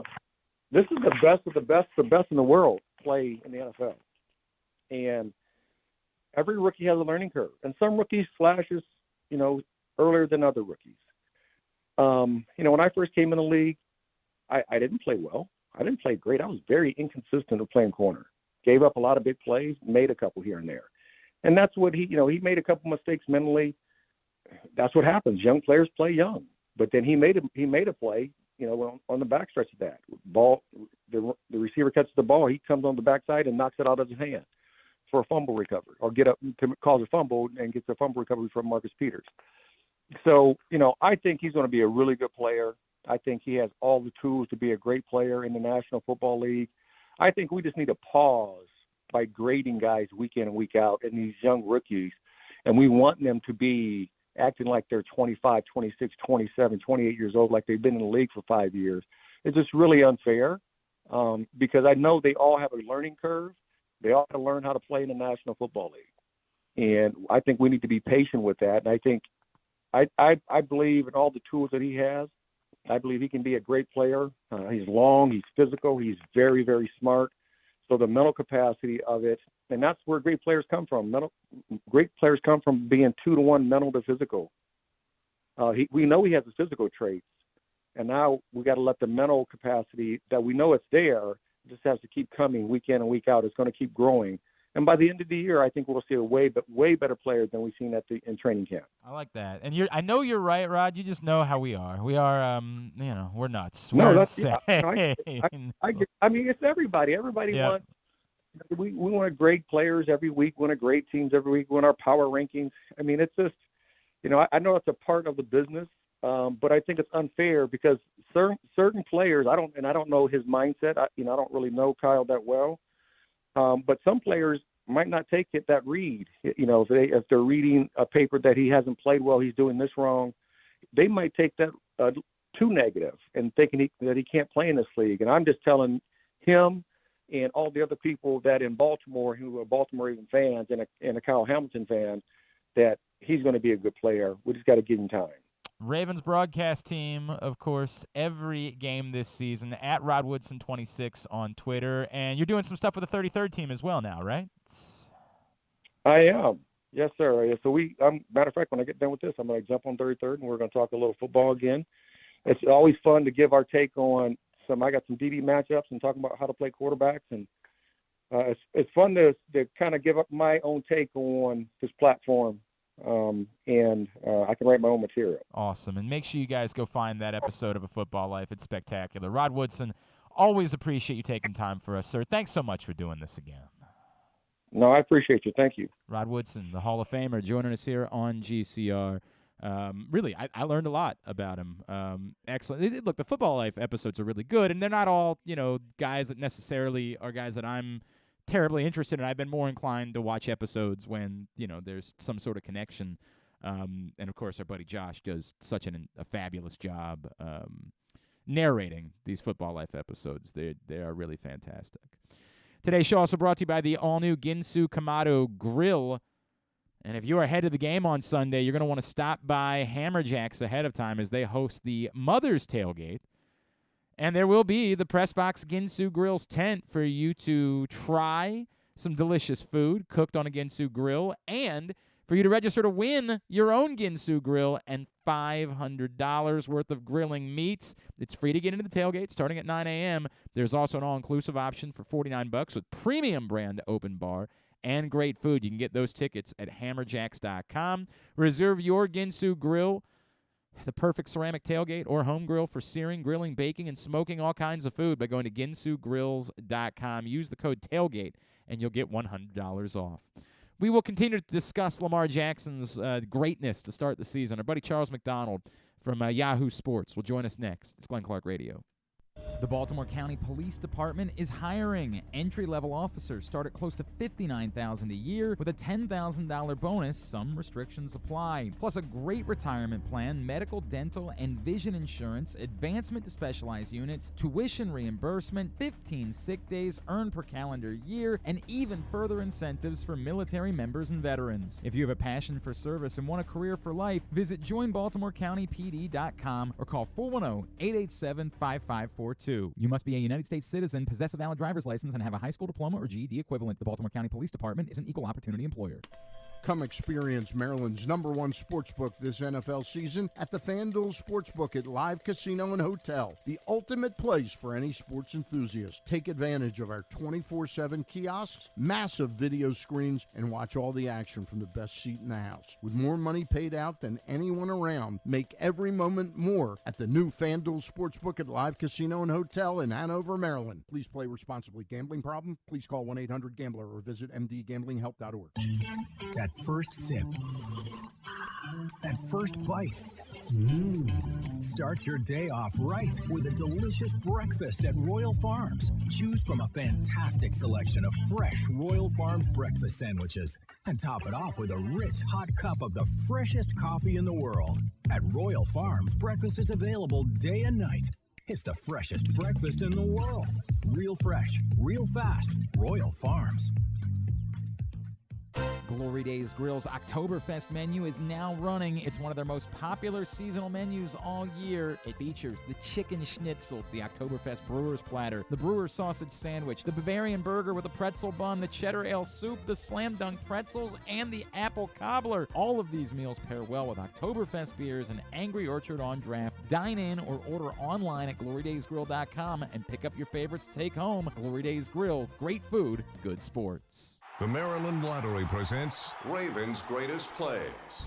It was called the Mile High Miracle, a 70-yard touchdown pass against Denver with 30 seconds left to send the game into overtime. The Ravens eventually won, propelling them to the championship.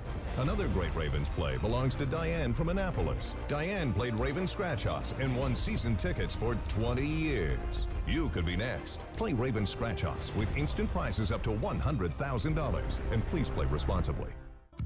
Have you been to Guilford Hall Brewery? Located in Baltimore's Station North neighborhood, Guilford Hall Brewery breaks the craft brew mold with their great handcrafted microbrews and amazing Bavarian-style food selections. Join Guilford Hall 7 days a week for Orioles, Ravens, and all of your favorite college games. Make plans now to watch the big games, play trivia, or bring your dog for Yappy Hour. They even have free valet service on Friday and Saturday nights. Go to guilfordhall.com for a complete schedule of events, beer listings, and food and drink specials. We'll see you at Guilford Hall Brewery.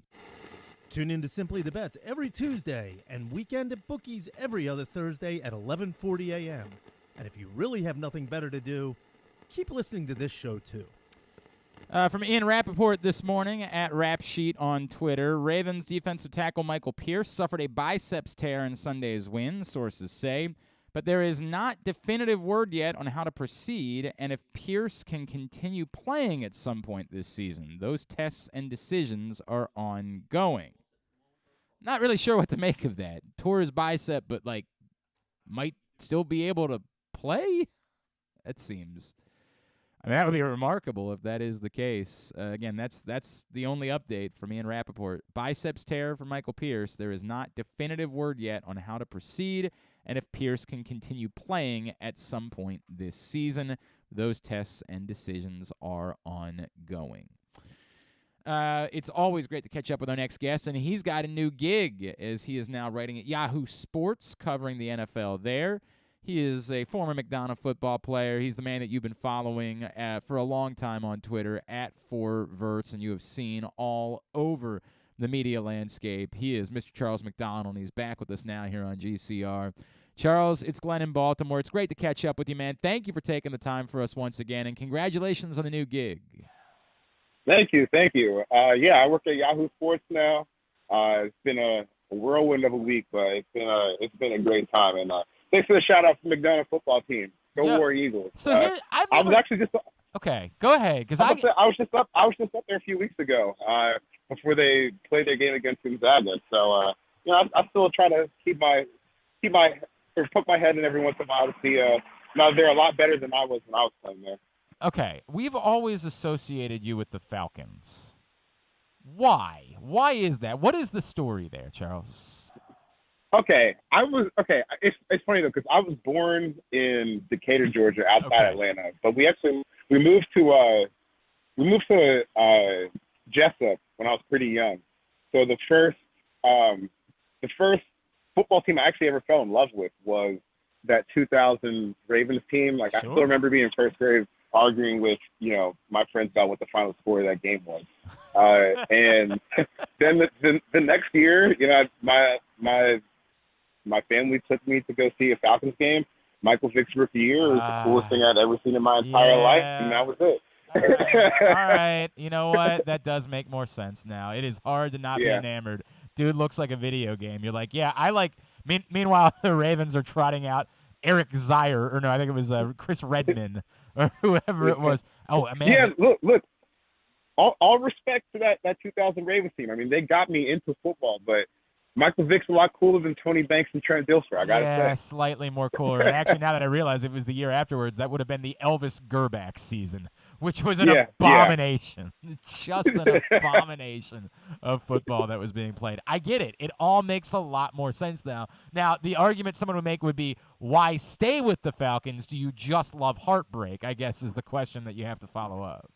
Well, once you're 8 years old and you see Michael Vick play football for the first time, it's kind of hard to come back from that. And then, there was definitely some down times after his little incident, that caused him to leave the Falcons. And there was that 2007 season where I was like, all right, this is really, really, really stick it out for one more year at least. So let's see what can happen. Then we get Matt Ryan. Julio Jones comes along. It got really fun again really, really fast. Fair. So I just kind of stuck with it. Yeah, Julio and Roddy White on the other side. That wasn't a bad time. All right. You know what? I'll give it. All right, look. I'll give it to you. Sense. I'll give it to you. I get it now. Okay, it's funny though because when the Falcons when they were about to pull off that trade for Deshaun Watson, I started reminiscing my classics. I still have an old Ravens football helmet from back when I was a fan. Started brushing that off, but then they didn't get the trade done. Well, I mean, you've got Marcus Mariota. I don't understand what's wrong with that. You're good. I would assume that if you were brought up, if you had moved to Jessup in 2021, you would probably have stuck it out as a Ravens fan at that point. Yeah, this is great. You got Lamar Jackson playing at an MVP level, and I think what's so impressive about this time going around that when he's playing at this level is that, you don't quite have the same supporting cast you did in 2019. And I think that it's been really cool to see him not just play well, but kind of take ownership of this team, because the truth of the matter is where the Ravens are on offense is he is the engine of the passing and the running game. Yep. And the fact that he hasn't really had any major hiccups so far this season with all the weight being put on his shoulders, I mean, it's incredible to watch. And obviously you have the backstory of him kind of taking that bet on himself and trying to get as close to a fully guaranteed contract as he can from the Ravens. And look, if he continues to play at this point, and unfortunately guys keep getting hurt, I mean, we just saw Michael Pierce probably after the season as of this morning. I mean, they're really not going to have any choice but to kind of give in to some of his demands. So Charles McDonald, Yahoo Sports, is with us, and he wrote about what Lamar is doing, and we'll link it up on our Twitter account, @GlennClarkRadio, for you to find it. Charles, what you're defining, it's so difficult to say, right? Because Lamar has dealt with, you and I have talked about the insane criticism that Lamar Jackson has faced. Like when people have said, well, he's just a running back or he can't throw, and you're like, dude, what are you watching?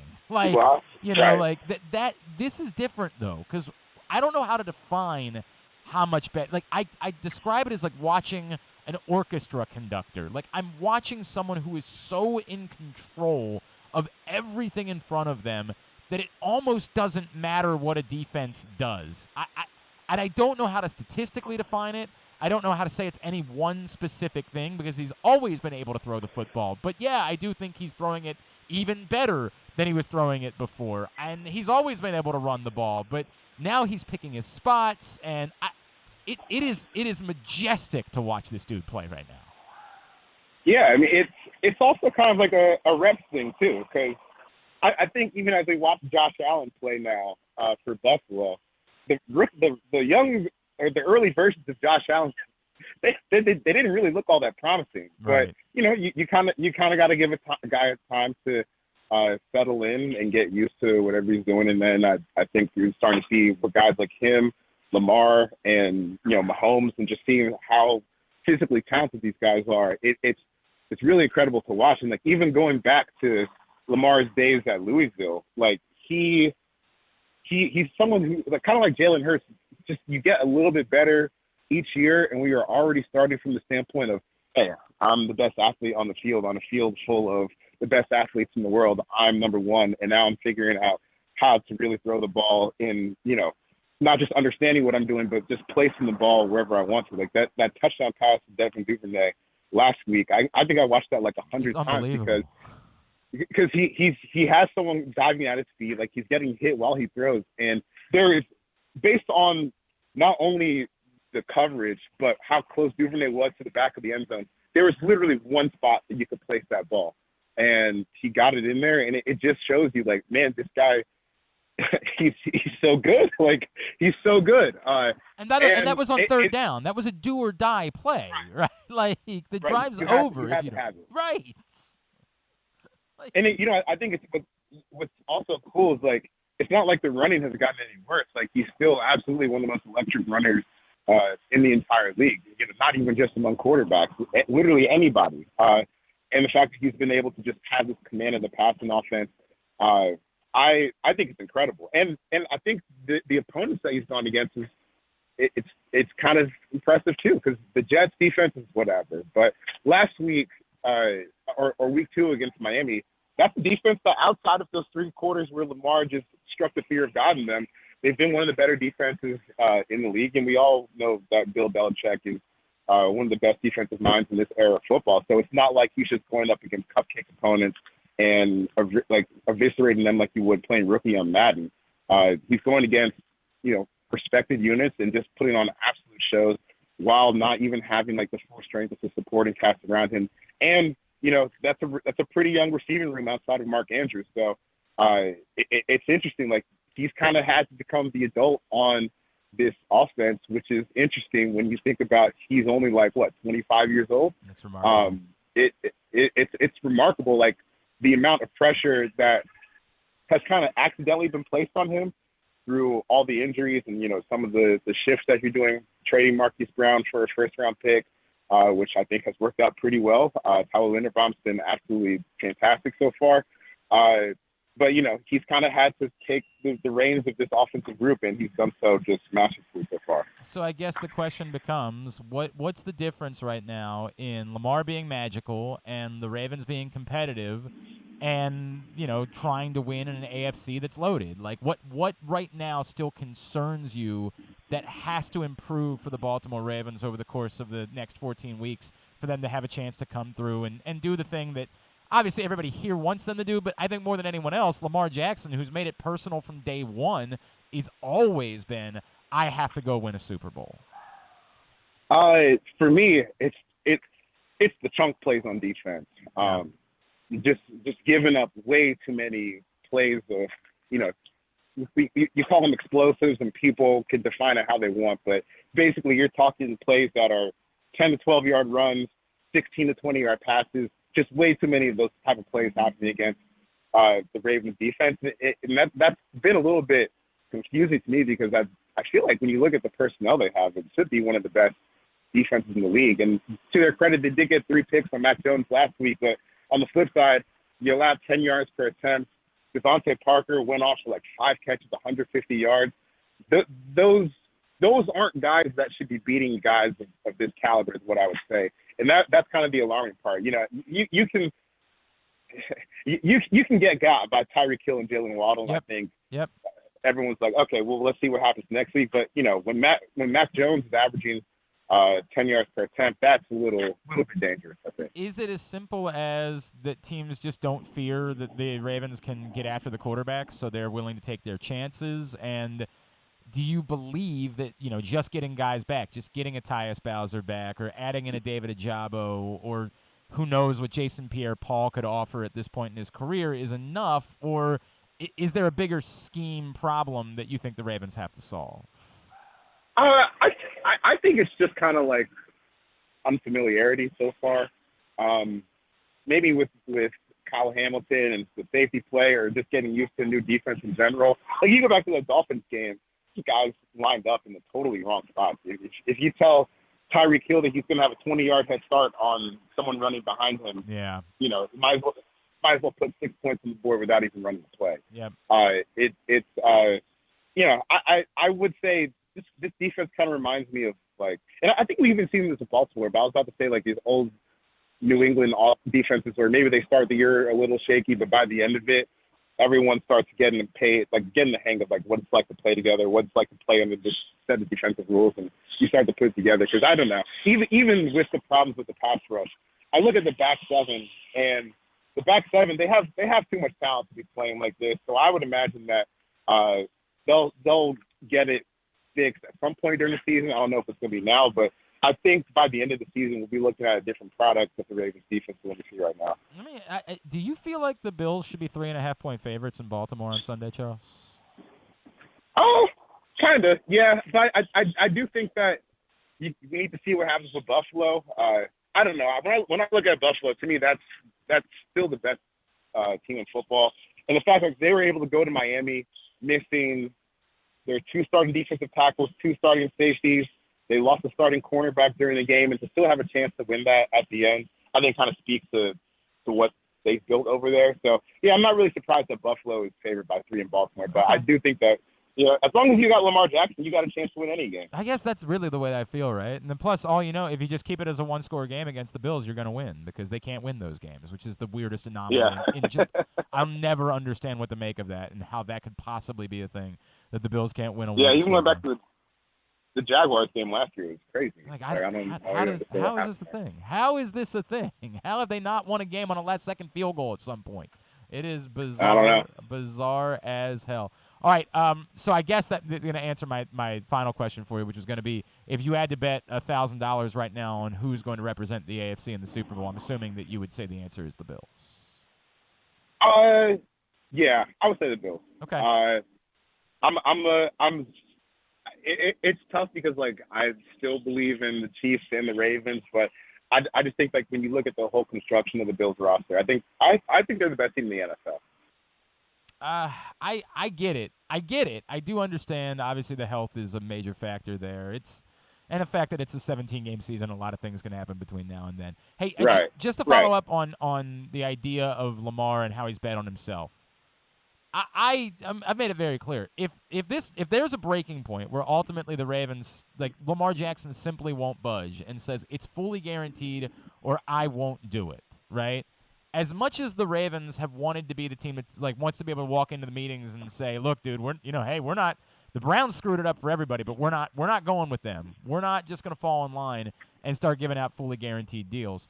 At some point, they don't have a choice, right? Like at some point, as much as you want to fight and hold the line and say we're not changing how our player contract structure works and we are with the league and we are not doing that. At some point, they just have to look at themselves in the mirror and say, dude, you don't get banners for holding the line for the other owners. Like they have to change their mind at some point, right?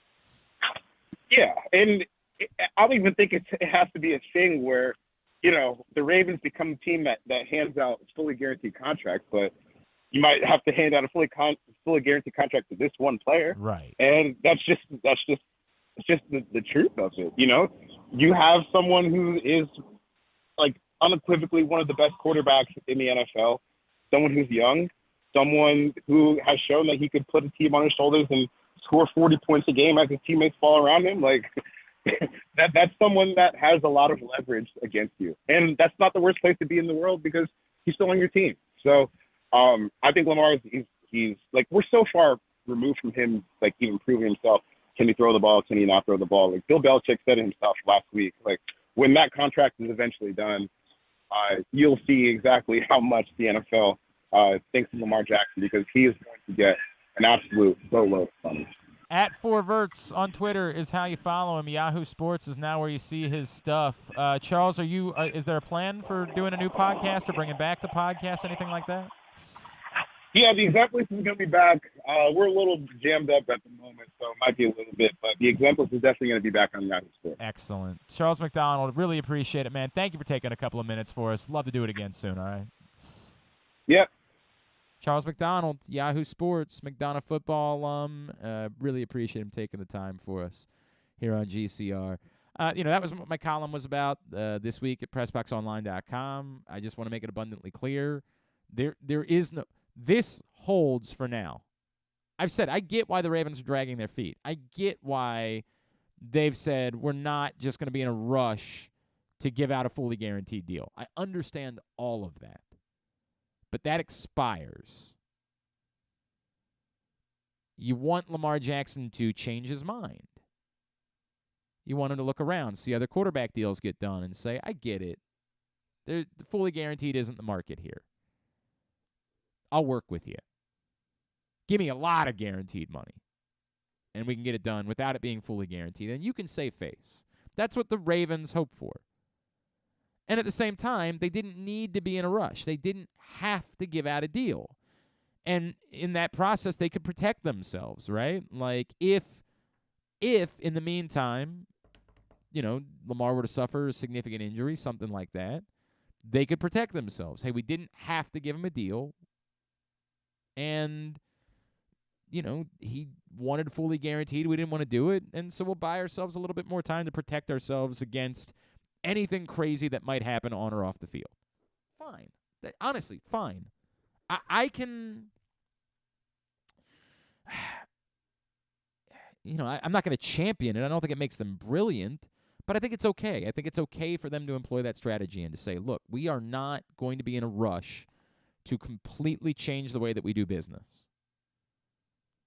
But at some point, if Lamar Jackson doesn't budge, if you get to the end of the season and, hey, man, we're willing to guarantee like 75% of the deal, he says, nope, all or nothing.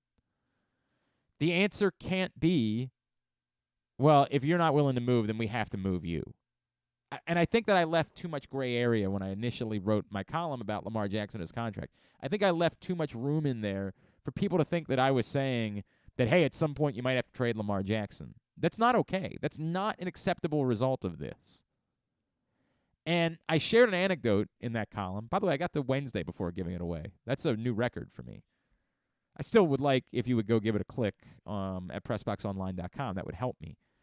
But I shared an anecdote in that column that was passed along to me by a former player who had a leadership role in the Players Association. I will only tell you just because I think a lot of people would make this assumption knowing that I had a friendship with him. It's not Dominique Foxworth. And I just, this wasn't somebody I was talking to. I don't think they realized that they were going to be a source for me. So when I wrote it, it was 11:30 at night on a Sunday night. I wasn't going to text and say, hey, can I put your name and attach it to it? Because it might very well be that they wouldn't care. But they said to me, Glenn, this isn't how it works. I understand what you're saying in that the Ravens are worried about and the NFL is worried about the kind of the domino effect of this. That if we give Lamar Jackson a fully guaranteed deal, now suddenly all of the players are going to start looking for fully guaranteed deals. And he said, I understand what you're saying, but if I had asked for a fully guaranteed deal, the Ravens would say to me, the moment you're Lamar Jackson, you can have a fully guaranteed deal. That it doesn't suddenly shift all of the leverage to all of the players. I still think there's a bigger impact. Multiple players getting fully guaranteed deals will encourage more players to ask for fully guaranteed deals. And it wouldn't all come at once. Of course not. But there would be, this begats this, begats this, begats this. And so I get why the Ravens are fighting. But in the end, it's a losing fight. Whatever you think you're doing to benefit the NFL, you're hurting yourself in the process. If Lamar Jackson's not willing to move, if fully guaranteed or nothing, then fully guaranteed has to be the answer. And there can be no ambiguity about that. There can be no, but that's not how the Ravens do their business. The hell with that. The one thing that can't happen, there's only one scenario that dooms the Ravens, and that's not having a quarterback. More specifically, not having maybe the best quarterback in the NFL at the moment. I get it. There's a limit numerically. And that's the funny thing about talking about Lamar betting on himself. The number can only grow so much. There is a cap to how much money, no pun intended, you can give in a salary cap system. The guarantees are where the fight is. And yes, inevitably, the Ravens are going to get to a point where they're going to have paid Lamar Jackson far more than they would have been able to had they done a deal a couple years ago. But Lamar Jackson had to be part of that too. Today's show also brought to you by your local Toyota dealer and buyatoyota.com. The Toyota Tacoma comes in a range of models and trim lines. You can choose the perfect Tacoma to reflect your unique personality and driving habits. Check out buyatoyota.com for deals on new Tacomas from your local Toyota dealer today. Really quickly, Zach Wilson apparently is cleared and is going to be back playing for the Jets. I don't think that matters to anyone unless you're a Jets fan. I'm disappointed. Because you're... Why? Because you I want to see Joe Flacco. Yeah, I want to see Joe Flacco. I'm not going to be watching. I'm sorry. I'm not going to be watching the Jets. This is not going to impact me in any way. I love Joe and, love to see him out there giving it his old college try, but, dude, it's the Jets. There's no world in which Team I'm going to sit loves him. down. Team loves him. Great. Wonderful. God bless. Zach Wilson's going to be the quarterback moving forward. And then I did not... you saw Jason Pierre-Paul. He's going to wear number 4. Sure. Stan probably has a lot of thoughts about that. I don't care. I think it's a disgrace. Why do we care about these things? Why? Care about one thing. Can he help? Sam Cook's number. He can wear number -7 if he wants to. Is that the part you're worked up about? It's not just because he's wearing an odd number. You're mad both, that he's both. I mean, they didn't take Sam he's wearing a single Cook's digit number out and they're giving up Sam Cook's number that quickly. The Ravens worked out Tai Lavatai yesterday. I think there were a lot of people that thought that might be a statement about Patrick McCarry's time frame and when he might be back, that if they're bringing in another tackle, a veteran tackle, to work out for them, that it's not a great sign about when Patrick McCary might be able to return. If that's the case, clearly it's going to be Daniel Fa'alele if Ronnie Stanley can end up playing football again, which, as we all know, is just a massive, massive if. Who knows? I know one guy who is playing football and had a very nice game on Saturday. We had to do this a little bit earlier on because of their practice schedule down in Annapolis, but an opportunity to catch up with the quarterback of the Naval Academy. He is Tai Lavatai right here on GCR. Navy football got a massive win, their first win of the season, this past Saturday down at East Carolina in double overtime. This man was showing off the throwing arm in the victory. It's a pleasure to welcome back to the program Navy quarterback Tai Lavatai, who's back with us on GCR. Tai, it's Glenn in Baltimore. It's great to chat with you as always, man. Thank you for taking the time for us. Yeah, thank you for having me. I really appreciate it. Absolutely, dude. I know it had to be a difficult couple of weeks there to start the season. How good did it feel for everyone? I know you're already thinking about Air Force, and we're going to get to that, but just to get this off your back and to get back into the win column in a big way on Saturday. Yeah, I mean, I think it was a big sigh of relief for everybody. All the hard work we put in through summer, through fall ball, spring ball. We knew we could do it. We had trust in each other that we could win their game, and we just had to go out and execute the way that we knew we could. The first two games, like you said, were pretty rough, kind of disheartening because we weren't playing to the level that we wanted to on offense. Defense has been playing amazing, but that game was definitely a big leap of confidence for us all around as a team. We still can play better on offense. Defense played an amazing game. Special teams was great. But going into this next week, definitely a big momentum boost for us to get that win underneath our belt so we can have a little bit of confidence going into this next game, which is a huge game as well. How did you guys avoid what tends to come with struggles? How did you guys avoid finger pointing and feeling sorry for yourselves? What did it take to dig yourself back out and be ready to go for a big road game? Yeah, I mean, I think that's just the kind of guys we have on our team. I think that we always kind of end up being the underdog, and we know that the only people that we need to trust in is the people in the room that are with us. We all trust each other. We all believe in each other, and I think it kind of is a big reason why we never kind of give up on each other, regardless of the score, regardless of how the season may be going. We're never going to quit, and that's just the kind of guys that we have on our team. And I mean, it showed last Saturday. Everyone was fighting to literally the last step. So I mean, I think for us, it's just a big thing of trusting in each other and trusting in ourselves that we can get it done regardless of how the season has been going in the past or what kind of struggles may lie in the future. Yeah, it paid off in big moments, obviously, for you guys. He is Tai Lavatai, and he's with us here on GCR. Tai, I mentioned at the top, you got to show off the throwing arm. Obviously, the huge touchdown really broke things open for you guys a little bit there. You know, I know that when you're a quarterback at Navy, you're going to be running the triple option, but how good does it feel to remind everybody, like, yeah, I can be a quarterback too. Like, I can get the ball downfield. Yeah, it was nice. I mean, they were a very aggressive secondary, so it was part of the game plan that we felt like we needed to take a couple shots. But it was nice. I mean, you're right. We do a lot of triple stuff, a lot of running. And it's nice to get back there and throw it every now and then, and it felt like it was kind of clicking on all cylinders with that aspect of our game. So it was really nice to kind of throw the ball around, and definitely that one to Vince, his first touchdown, was a great feeling to see him be able to get that. So it was pretty cool. I really do feel like throwing for 150 yards at Navy actually counts. Like, that's basically a 300-yard day anywhere else, right? Yeah. We qualify it that way, and we say you had a 300-yard day. Tai, I loved Coach Ken in the locker room afterwards celebrating with you guys, and he brings up the freaking lightning bolts. When you go to a place like Navy, clearly there's lots of goals, right? Beating Army's a goal, and you have conference goals. But the biggest one I know is the trophy. It's the Commander-in-Chief's trophy, and getting that back. What does this week mean to you, and how important is it to you guys to make sure that you follow up on what you did a week ago and you're ready to go on Saturday?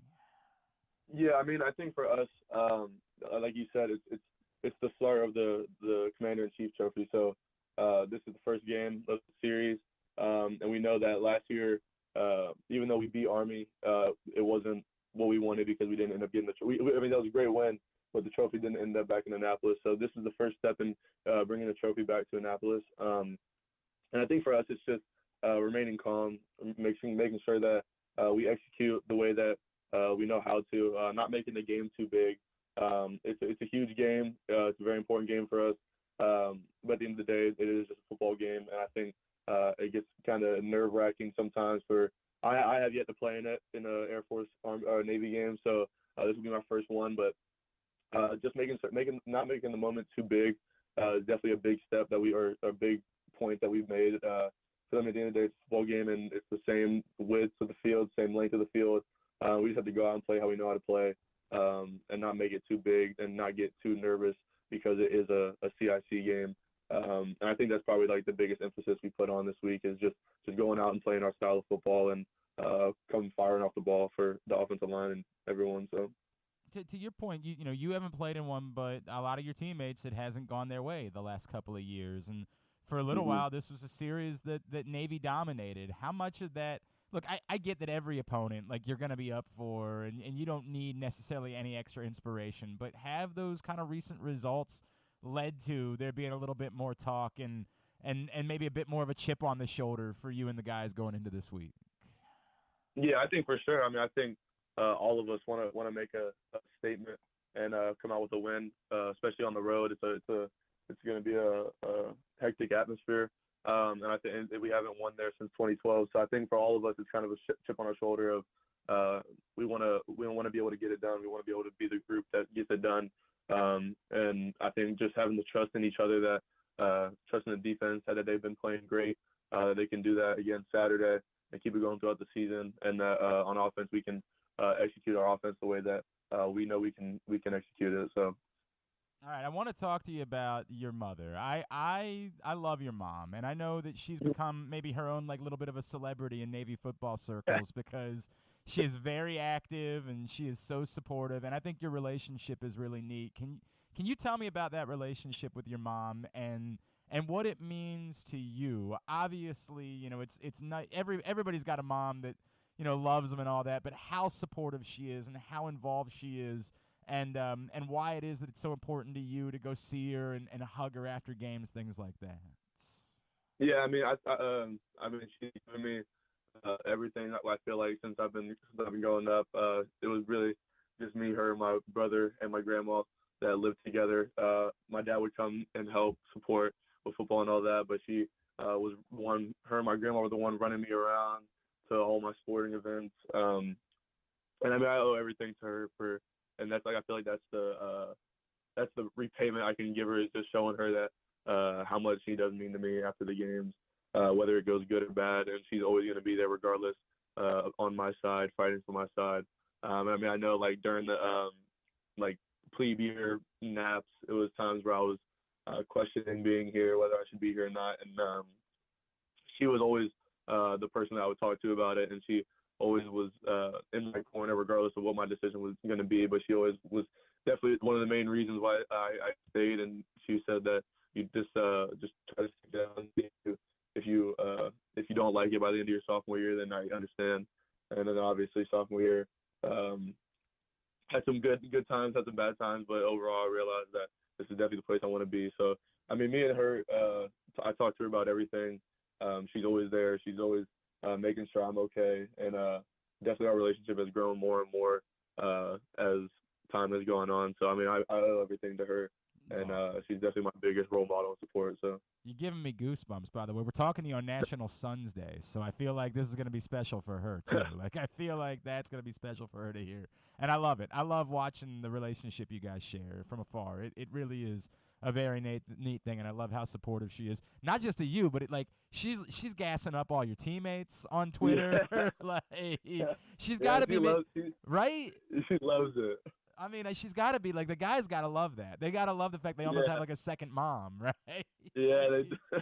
She's the best, man. That is so cool. She is. Hey, Tai, what can we plug for you, man? Social media wise, where can Navy football fans be giving you a follow? Twitter, Instagram, anywhere like that? Yeah, Twitter and Instagram. I'm pretty sure my name's just Tai Lavatai on both of them. That's probably the two most social media platforms I use. I guess you got a little bit lucky. It's not quite like Glenn Clark, where you have to fight with about 1 billion other people in order to get the handles. Yeah, it's pretty. It's only really one or two of them. So. Oh man, that is good stuff. Saturday noon, CBS, Navy and Air Force, big national TV game. We'll have a huge audience. Looking forward to seeing what's ahead for you guys. Incredibly inspiring win. Down at East Carolina. Tai Lavatai, thank you as always for taking the time for us, man. Best of luck this week, and we'll look forward to chatting again as the season goes along, all right? Yes, sir. Thank you. I appreciate it. It's Tai Lavatai. Very cool stuff. Appreciate him taking a couple of minutes for us this morning as Navy gets ready for Air Force on Saturday. Today's show also brought to you by the print issue of Pressbox, which is available right now at your neighborhood Royal Farms and in the hundreds of locations around town where you find Pressbox. You can read it all at PressBoxOnline.com. Mark Andrews is on the cover. He's larger than life. Great story from Bo Smolka about his unlikely path to football stardom. Go get that right now. When we come back in, by the way, worst Would You Rather Wednesday response ever. I don't know what the hell is going on. Like, last week it took a little while. Maybe it's just an afternoon thing now. It's bizarre. Like, almost none. But Griffin and I will go over our answers anyway. I don't know what's going. It's a very weird bit to me. I don't know. Maybe we can win the gift card this. Ooh, that'd be awesome. Yeah. I could use one. But we'll go over that in a second, and also we'll get a tidbit in Tubular before we wrap up for a Wednesday edition of Glenn Clark Radio. Have you been to Guilford Hall Brewery? Located in Baltimore's Station North neighborhood, Guilford Hall Brewery breaks the craft brew mold with their great handcrafted microbrews and amazing Bavarian-style food selections. Join Guilford Hall 7 days a week for Orioles, Ravens, and all of your favorite college games. Make plans now to watch the big games, play trivia, or bring your dog for Yappy Hour. They even have free valet service on Friday and Saturday nights. Go to GuilfordHall.com for a complete schedule of events, beer listings, and food and drink specials. We'll see you at Guilford Hall Brewery. That first sip. That first bite. Start your day off right with a delicious breakfast at Royal Farms. Choose from a fantastic selection of fresh Royal Farms breakfast sandwiches and top it off with a rich hot cup of the freshest coffee in the world. At Royal Farms, breakfast is available day and night. It's the freshest breakfast in the world. Real fresh, real fast. Royal Farms.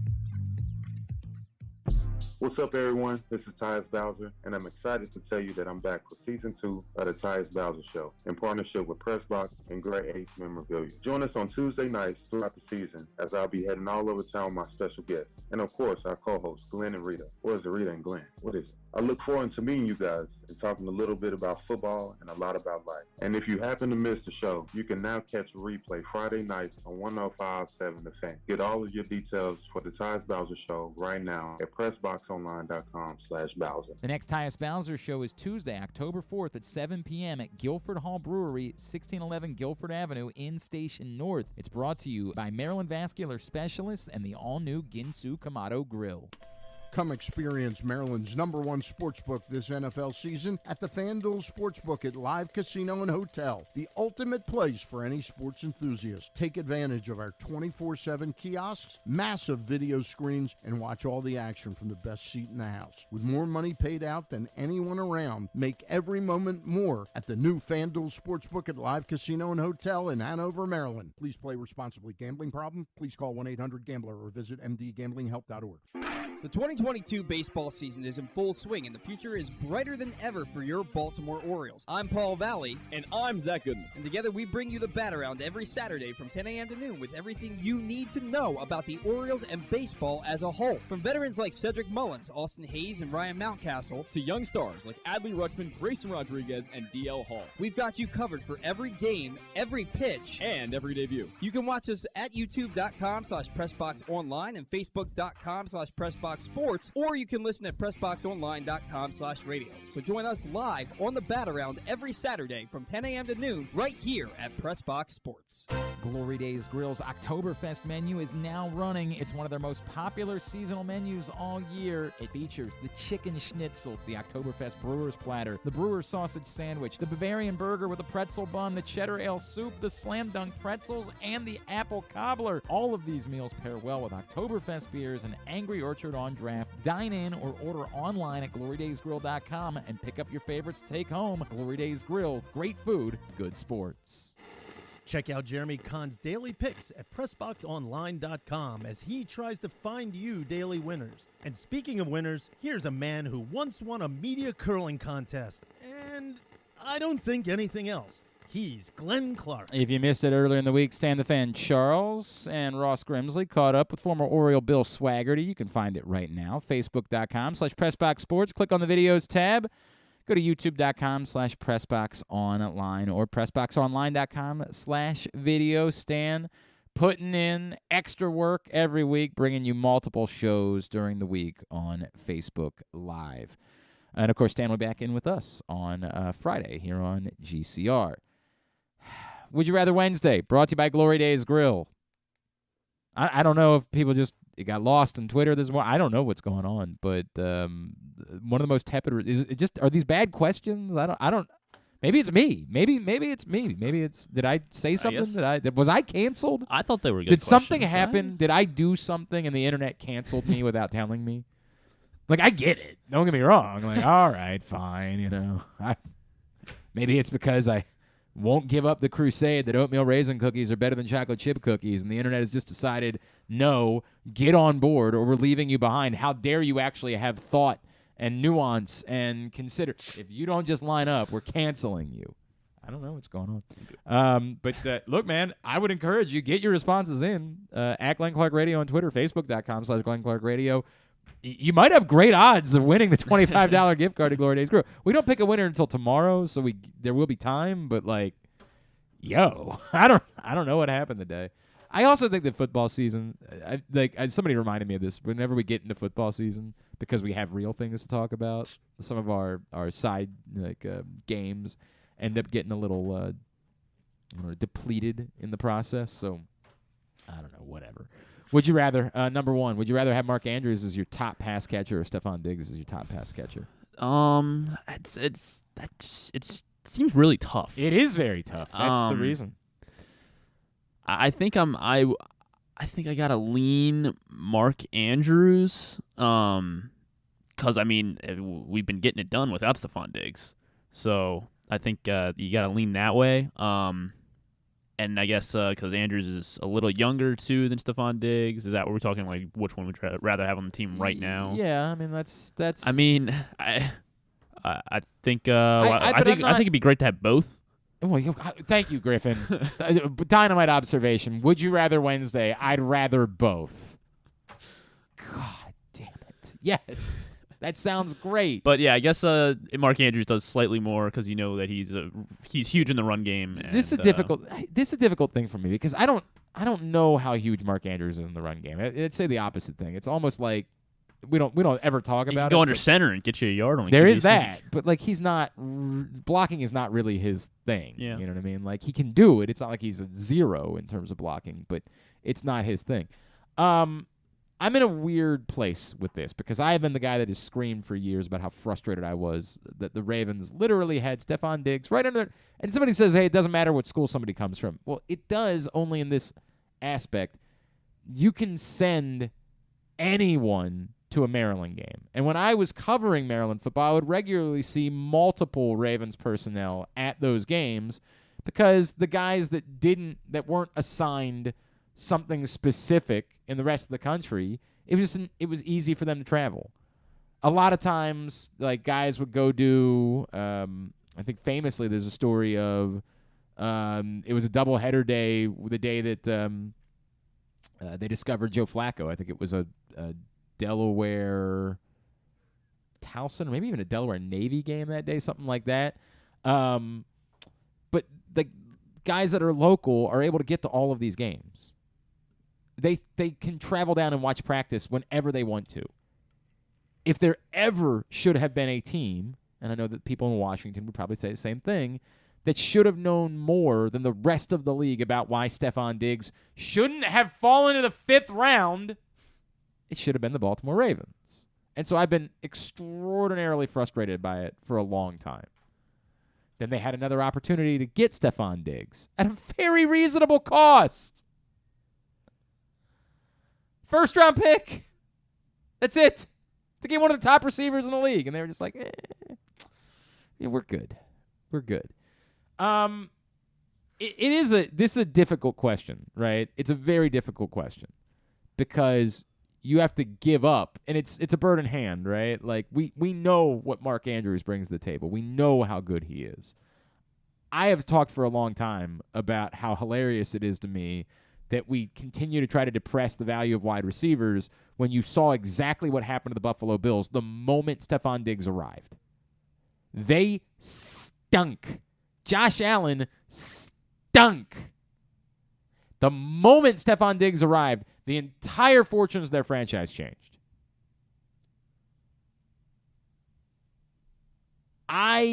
There's also the opportunity, right? Like somebody would say, hey, if you have there's fewer really great tight ends.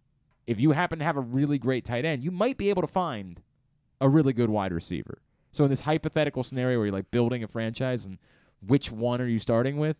Well, it might be that there's a greater chance of you finding a high-level wide receiver than there is at this point of you finding a high-level tight end.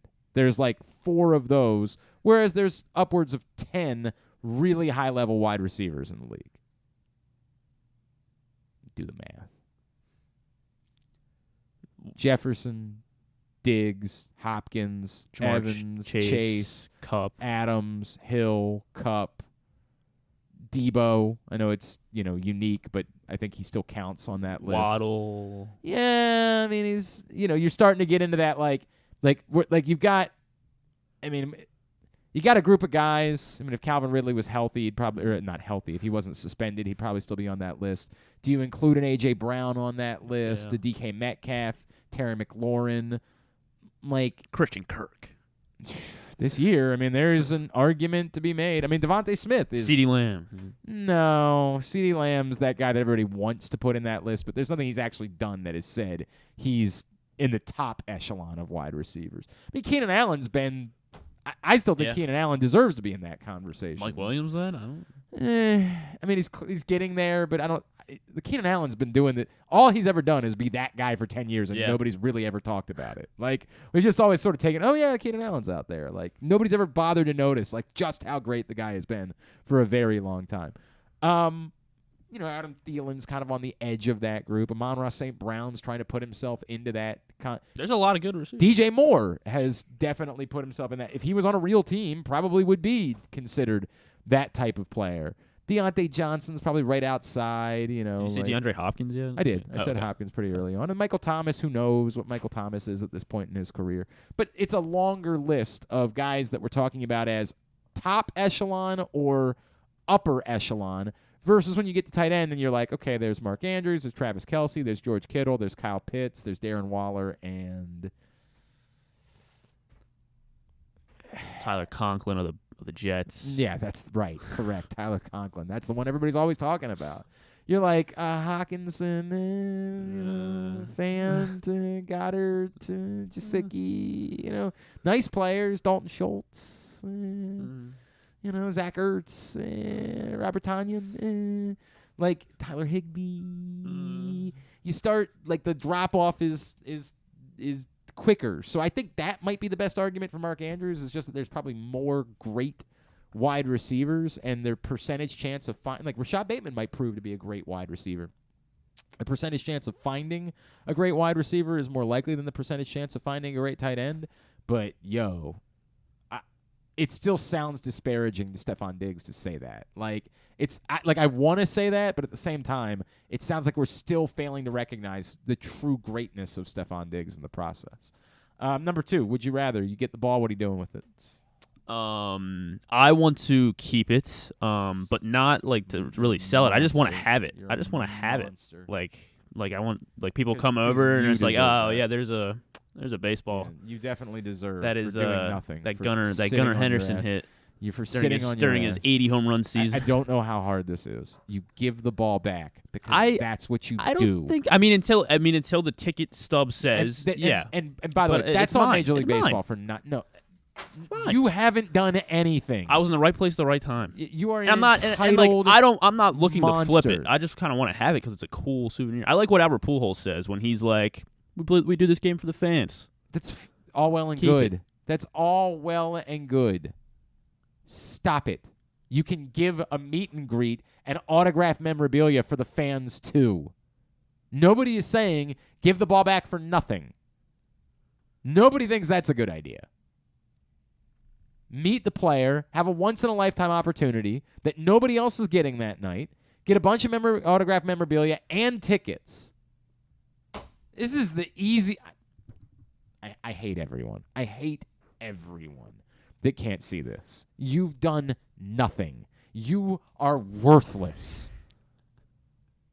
God. And then number 3. If I somehow get the Aaron Judge ball, should I just launch it back into the infield? While I'm up, say it.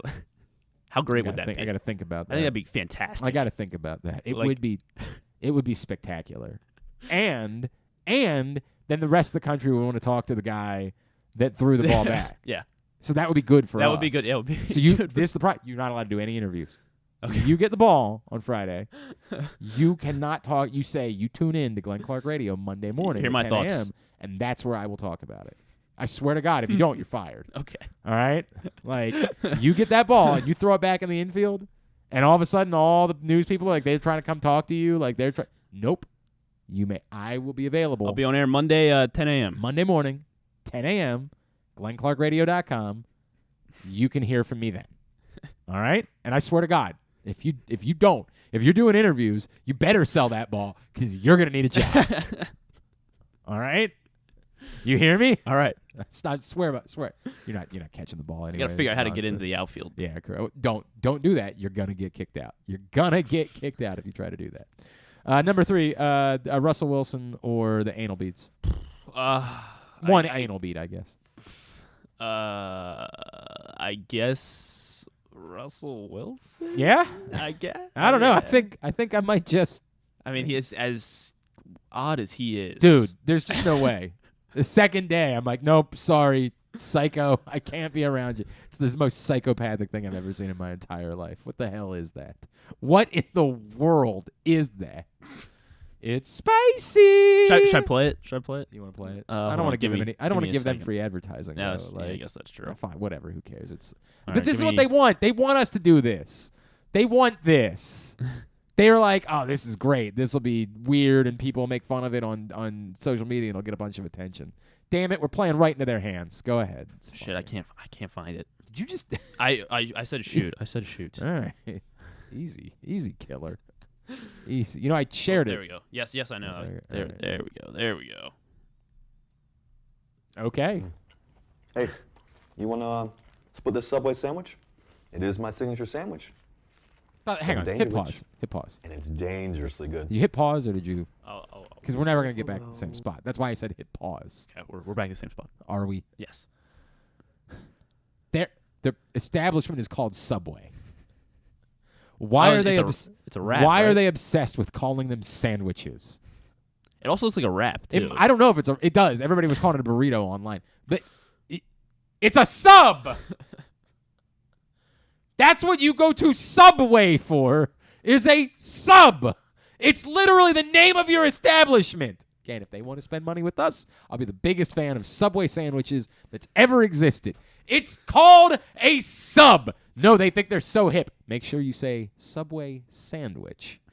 God damn it. All right, go ahead. Play it. It's called the Danger Witch, and it's dangerously good. Yeah, is it? Be careful, though. It's spicy. What? Yeah. You ever done anything dangerous? Yeah. Uh-huh. Jeez. That is dangerous. I've done something like that, too. Mm-hmm. I won't tell anybody. What? Listen, one time... never mind. That's too dangerous. Anyways, my Danger Witch, it's only in the vault.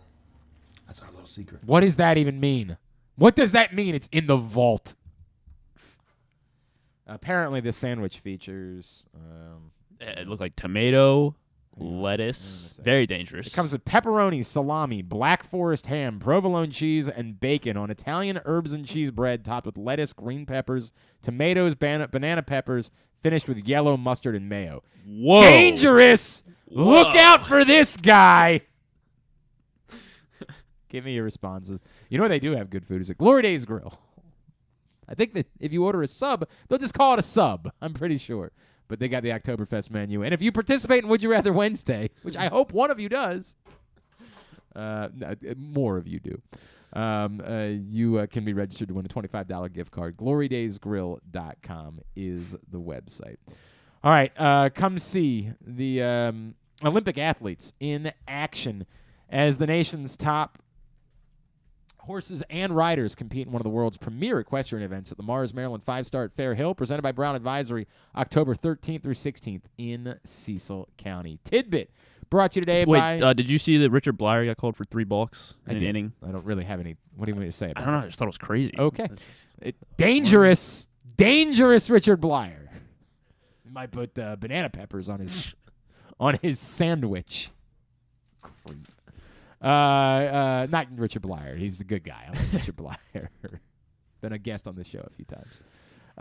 Tidbit is brought to you by the all-new Ginsu Grill. Use the code TAILGATE at ginsugrills.com to take $100 off when you reserve your all-new Ginsu Kamado Grill, the perfect ceramic tailgate or home grill for searing, grilling, baking, and smoking all kinds of food. All right, so more on Anthony Santander. He became the second player in baseball history to homer from both sides of the plate in the same game 4 times in the same season. I think Josh is... Josh, I was talking about you earlier, if you're listening right now. Said Russell Wilson or anal beads. What the hell is going on down there? I love you, buddy. I love you. We had Rod Woodson on earlier. I was talking about how much I enjoyed your narration of a football life with Rod Woodson. I love you. Josh, let's figure out a time you can come back on with us. I love you, buddy. I love that guy. And by the way, he didn't give an answer either. I just noticed that. He didn't give an answer. Then I think we know what the answer is. Yeah, right? I think a lot of people are afraid to admit that they'd put that beat in their ass instead of hanging out with Russell Wilson. All right, I'm sorry. So the only other player to hit 2 homers in the game from each side of the plate. Am I wording that right? I want to make sure because we had confusion yesterday. We did. But so he's the second player in baseball history to ever do that. The only other one was Padres' Ken Caminiti. Oh, God, Ken Caminiti. Caminiti during his 1996. He's a well-known baseball player. Steroids. Okay. Yes, definitely. So everyone's saying Santander's the first guy to do it without roids. That's what I'm saying. He's the real record holder, yes. like we're talking about up there in Judge. Then he is also he's only the third Oriole ever to hit 6 or more home runs in a 4-game span. So do you want to try to guess the other two? Say it one more time. He's the third Oriole ever to hit 6 or more home runs in a 4-game span. I didn't realize it was that many. Was Jeff Mantos one of them? Because he had a tear. Both the guys, it was this millennium that both these guys Chris did. Davis. Not Chris Davis. That's surprising. It is surprising. Mark Trumber. Before. Both these guys. Mark Reynolds. Nope. Before that? But they're both in the 2000 decade. Yikes. Yeah. Worthless home runs. Yeah. Javi Lopez. Not Javi Lopez. Miguel Tejada. Nope. This is Jay Gibbons. First baseman, one of them. I guess they were both first basemen. They were both first basemen. It requires me to remember who was playing first base on some of these terrible teams. 2009, the first Derek baseman Lee. that year. Not Derek Lee. 2009. God. How am I supposed to remember who played the first base with the Orioles in 2009? Left-handed hitter. I think he was with Tampa before or after? Tampa. But again, it wasn't Derek Lee. It wasn't Derek Lee. 2000. God damn. Aubrey Huff. Not Aubrey Huff. He was also with Tampa. How many guys did we have that were also with Tampa? Now I gotta make Wigginton? Not Ty Wigginton. How in the world? All right, just tell me. It was Luke Scott and Albert Bell. I don't think Luke Scott was playing first base. Where was he outfield? playing? He was mostly playing outfield. Like, Okay. I don't think that he was a first baseman. Although he does I remember fit first qualifications, base. I hear you, but I don't think he was playing first base. All right. Well, Almost- Albert Bell and Luke Scott are that is the list, the exclusive list that Anthony Santander joins. And then my actual question, or is that fine? What is it? Then I'll It was decide about if we're Aaron good. Judge. We can it'll be. Save it. He's gonna hit another home run at some point, I imagine. But again, you catch that ball. I'm not kidding. Okay. I swear to God, Griffin, out. Final day. Do not pass go. You don't get to keep being the spokesmodel for Ginsu Kamado Grills. I know it's been Man, very that's the only reason that's I'm been very hanging around. lucrative for you. I understand that. That's the way you screw this up. Out. All right. Totally Tubular is brought to you by FanDuel Sportsbook at Live Casino and Hotel. You know how much I love the FanDuel Sportsbook at Live Casino and Hotel. Best place to watch and bet on everything, specifically during football season. And find out how you can win a pair of tickets to the Super Bowl just by making a Super Bowl futures bet right now when you go to the window at the FanDuel Sportsbook at Live Casino and Hotel, Maryland. Orioles Red Sox tonight at 7 on Masson 2, Dean Kramer and Rich Hill. Loyola Soccer in action this afternoon against American, 3 o'clock on ESPN+. Braves Nationals at 7 on Masson. MLB Network will have Aaron Judge tonight as the Yankees and Blue Jays play at 7. Also, The Blue Jays can clinch if they win. They clinch a playoff spot if the Orioles lose and they win. No, so I mean, it's probably going to happen. Well, I don't know if it's going to happen tonight, Yes, but it's but going to yeah, happen. it'll happen. Yeah. Reds Pirates 12:30 also on MLB Network. The Capitals play an exhibition game tonight against the Flyers at 7 on NBC Sports Washington and NHL Network. NHL Network has Avalanche Golden Knights at 10. TBS for AEW Dynamite at 8. Some non-sports highlights. New episode of Survivor on CBS. Mila Kunis will be on Jimmy Kimmel. Maybe you should be talking about the Natalie Portman, maybe. Ashton Kutcher situation. New episode of Archer, of course. New episode of Andor, the Disney or not Disney, the Star Wars. I mean, it's on Disney Plus, Yes. but the Star Wars show called Andor, and then a movie called Blonde, which is the Marilyn Monroe that's biopic. out? Yeah, so on Netflix today. That's a big deal. Yes. I think it's rated NC-17. Oh, really? I think it's Ana de Armas. gotten a lot of conversation. Marilyn Monroe. And then, of course, series premiere of Real Housewives of Salt Lake City. Hell yeah, that's the moment. They're in Salt Lake That's City the now. moment. So they don't drink? I mean, I don't know. How does that work? I exactly? doubt that. All right. Very good. Thanks today to Rod Woodson. Thanks to Tai Lavatai from Navy Football. Thanks to Charles McDonald from Yahoo and to Drew Forrester for stopping by. We'll get all of it up in the greatest hits section of the tab at GlennClarkRadio.com. Ian Eagle scheduled to join us tomorrow. You know I love me some Ian Eagle. You know Ian's doing the Ravens game on Sunday. His son Noah is doing the Maryland game on Saturday. So I wonder if they're going to get together at all this weekend. I wonder if that'll work out, that they can hang out. But we're going to chat with Ian on the program tomorrow. Of course, we will have Weekend at Bookies. We will make our picks and stuff and things. Thanks to everybody at PressBox, all of our great sponsors and partners, including Glory Days Grill, Royal Farms, the Baltimore County Police Department, the Costas Inn, the Maryland 5-Star, the Maryland Lottery, Guilford Hall Brewery, Grade 8's Memorabilia, the FanDuel Sportsbook at Live Casino and Hotel Maryland, Maryland Vascular Specialist, the all-new Ginsu Grill, the Baltimore Orioles, your local Toyota dealer, and buyatoyota.com. Thanks to Griffin at Griffin_Bass. Follow us Twitter, Instagram, and TikTok at Glenn Clark Radio. Have a great Wednesday evening. Go Birds. Duke sucks. Ohio State sucks too.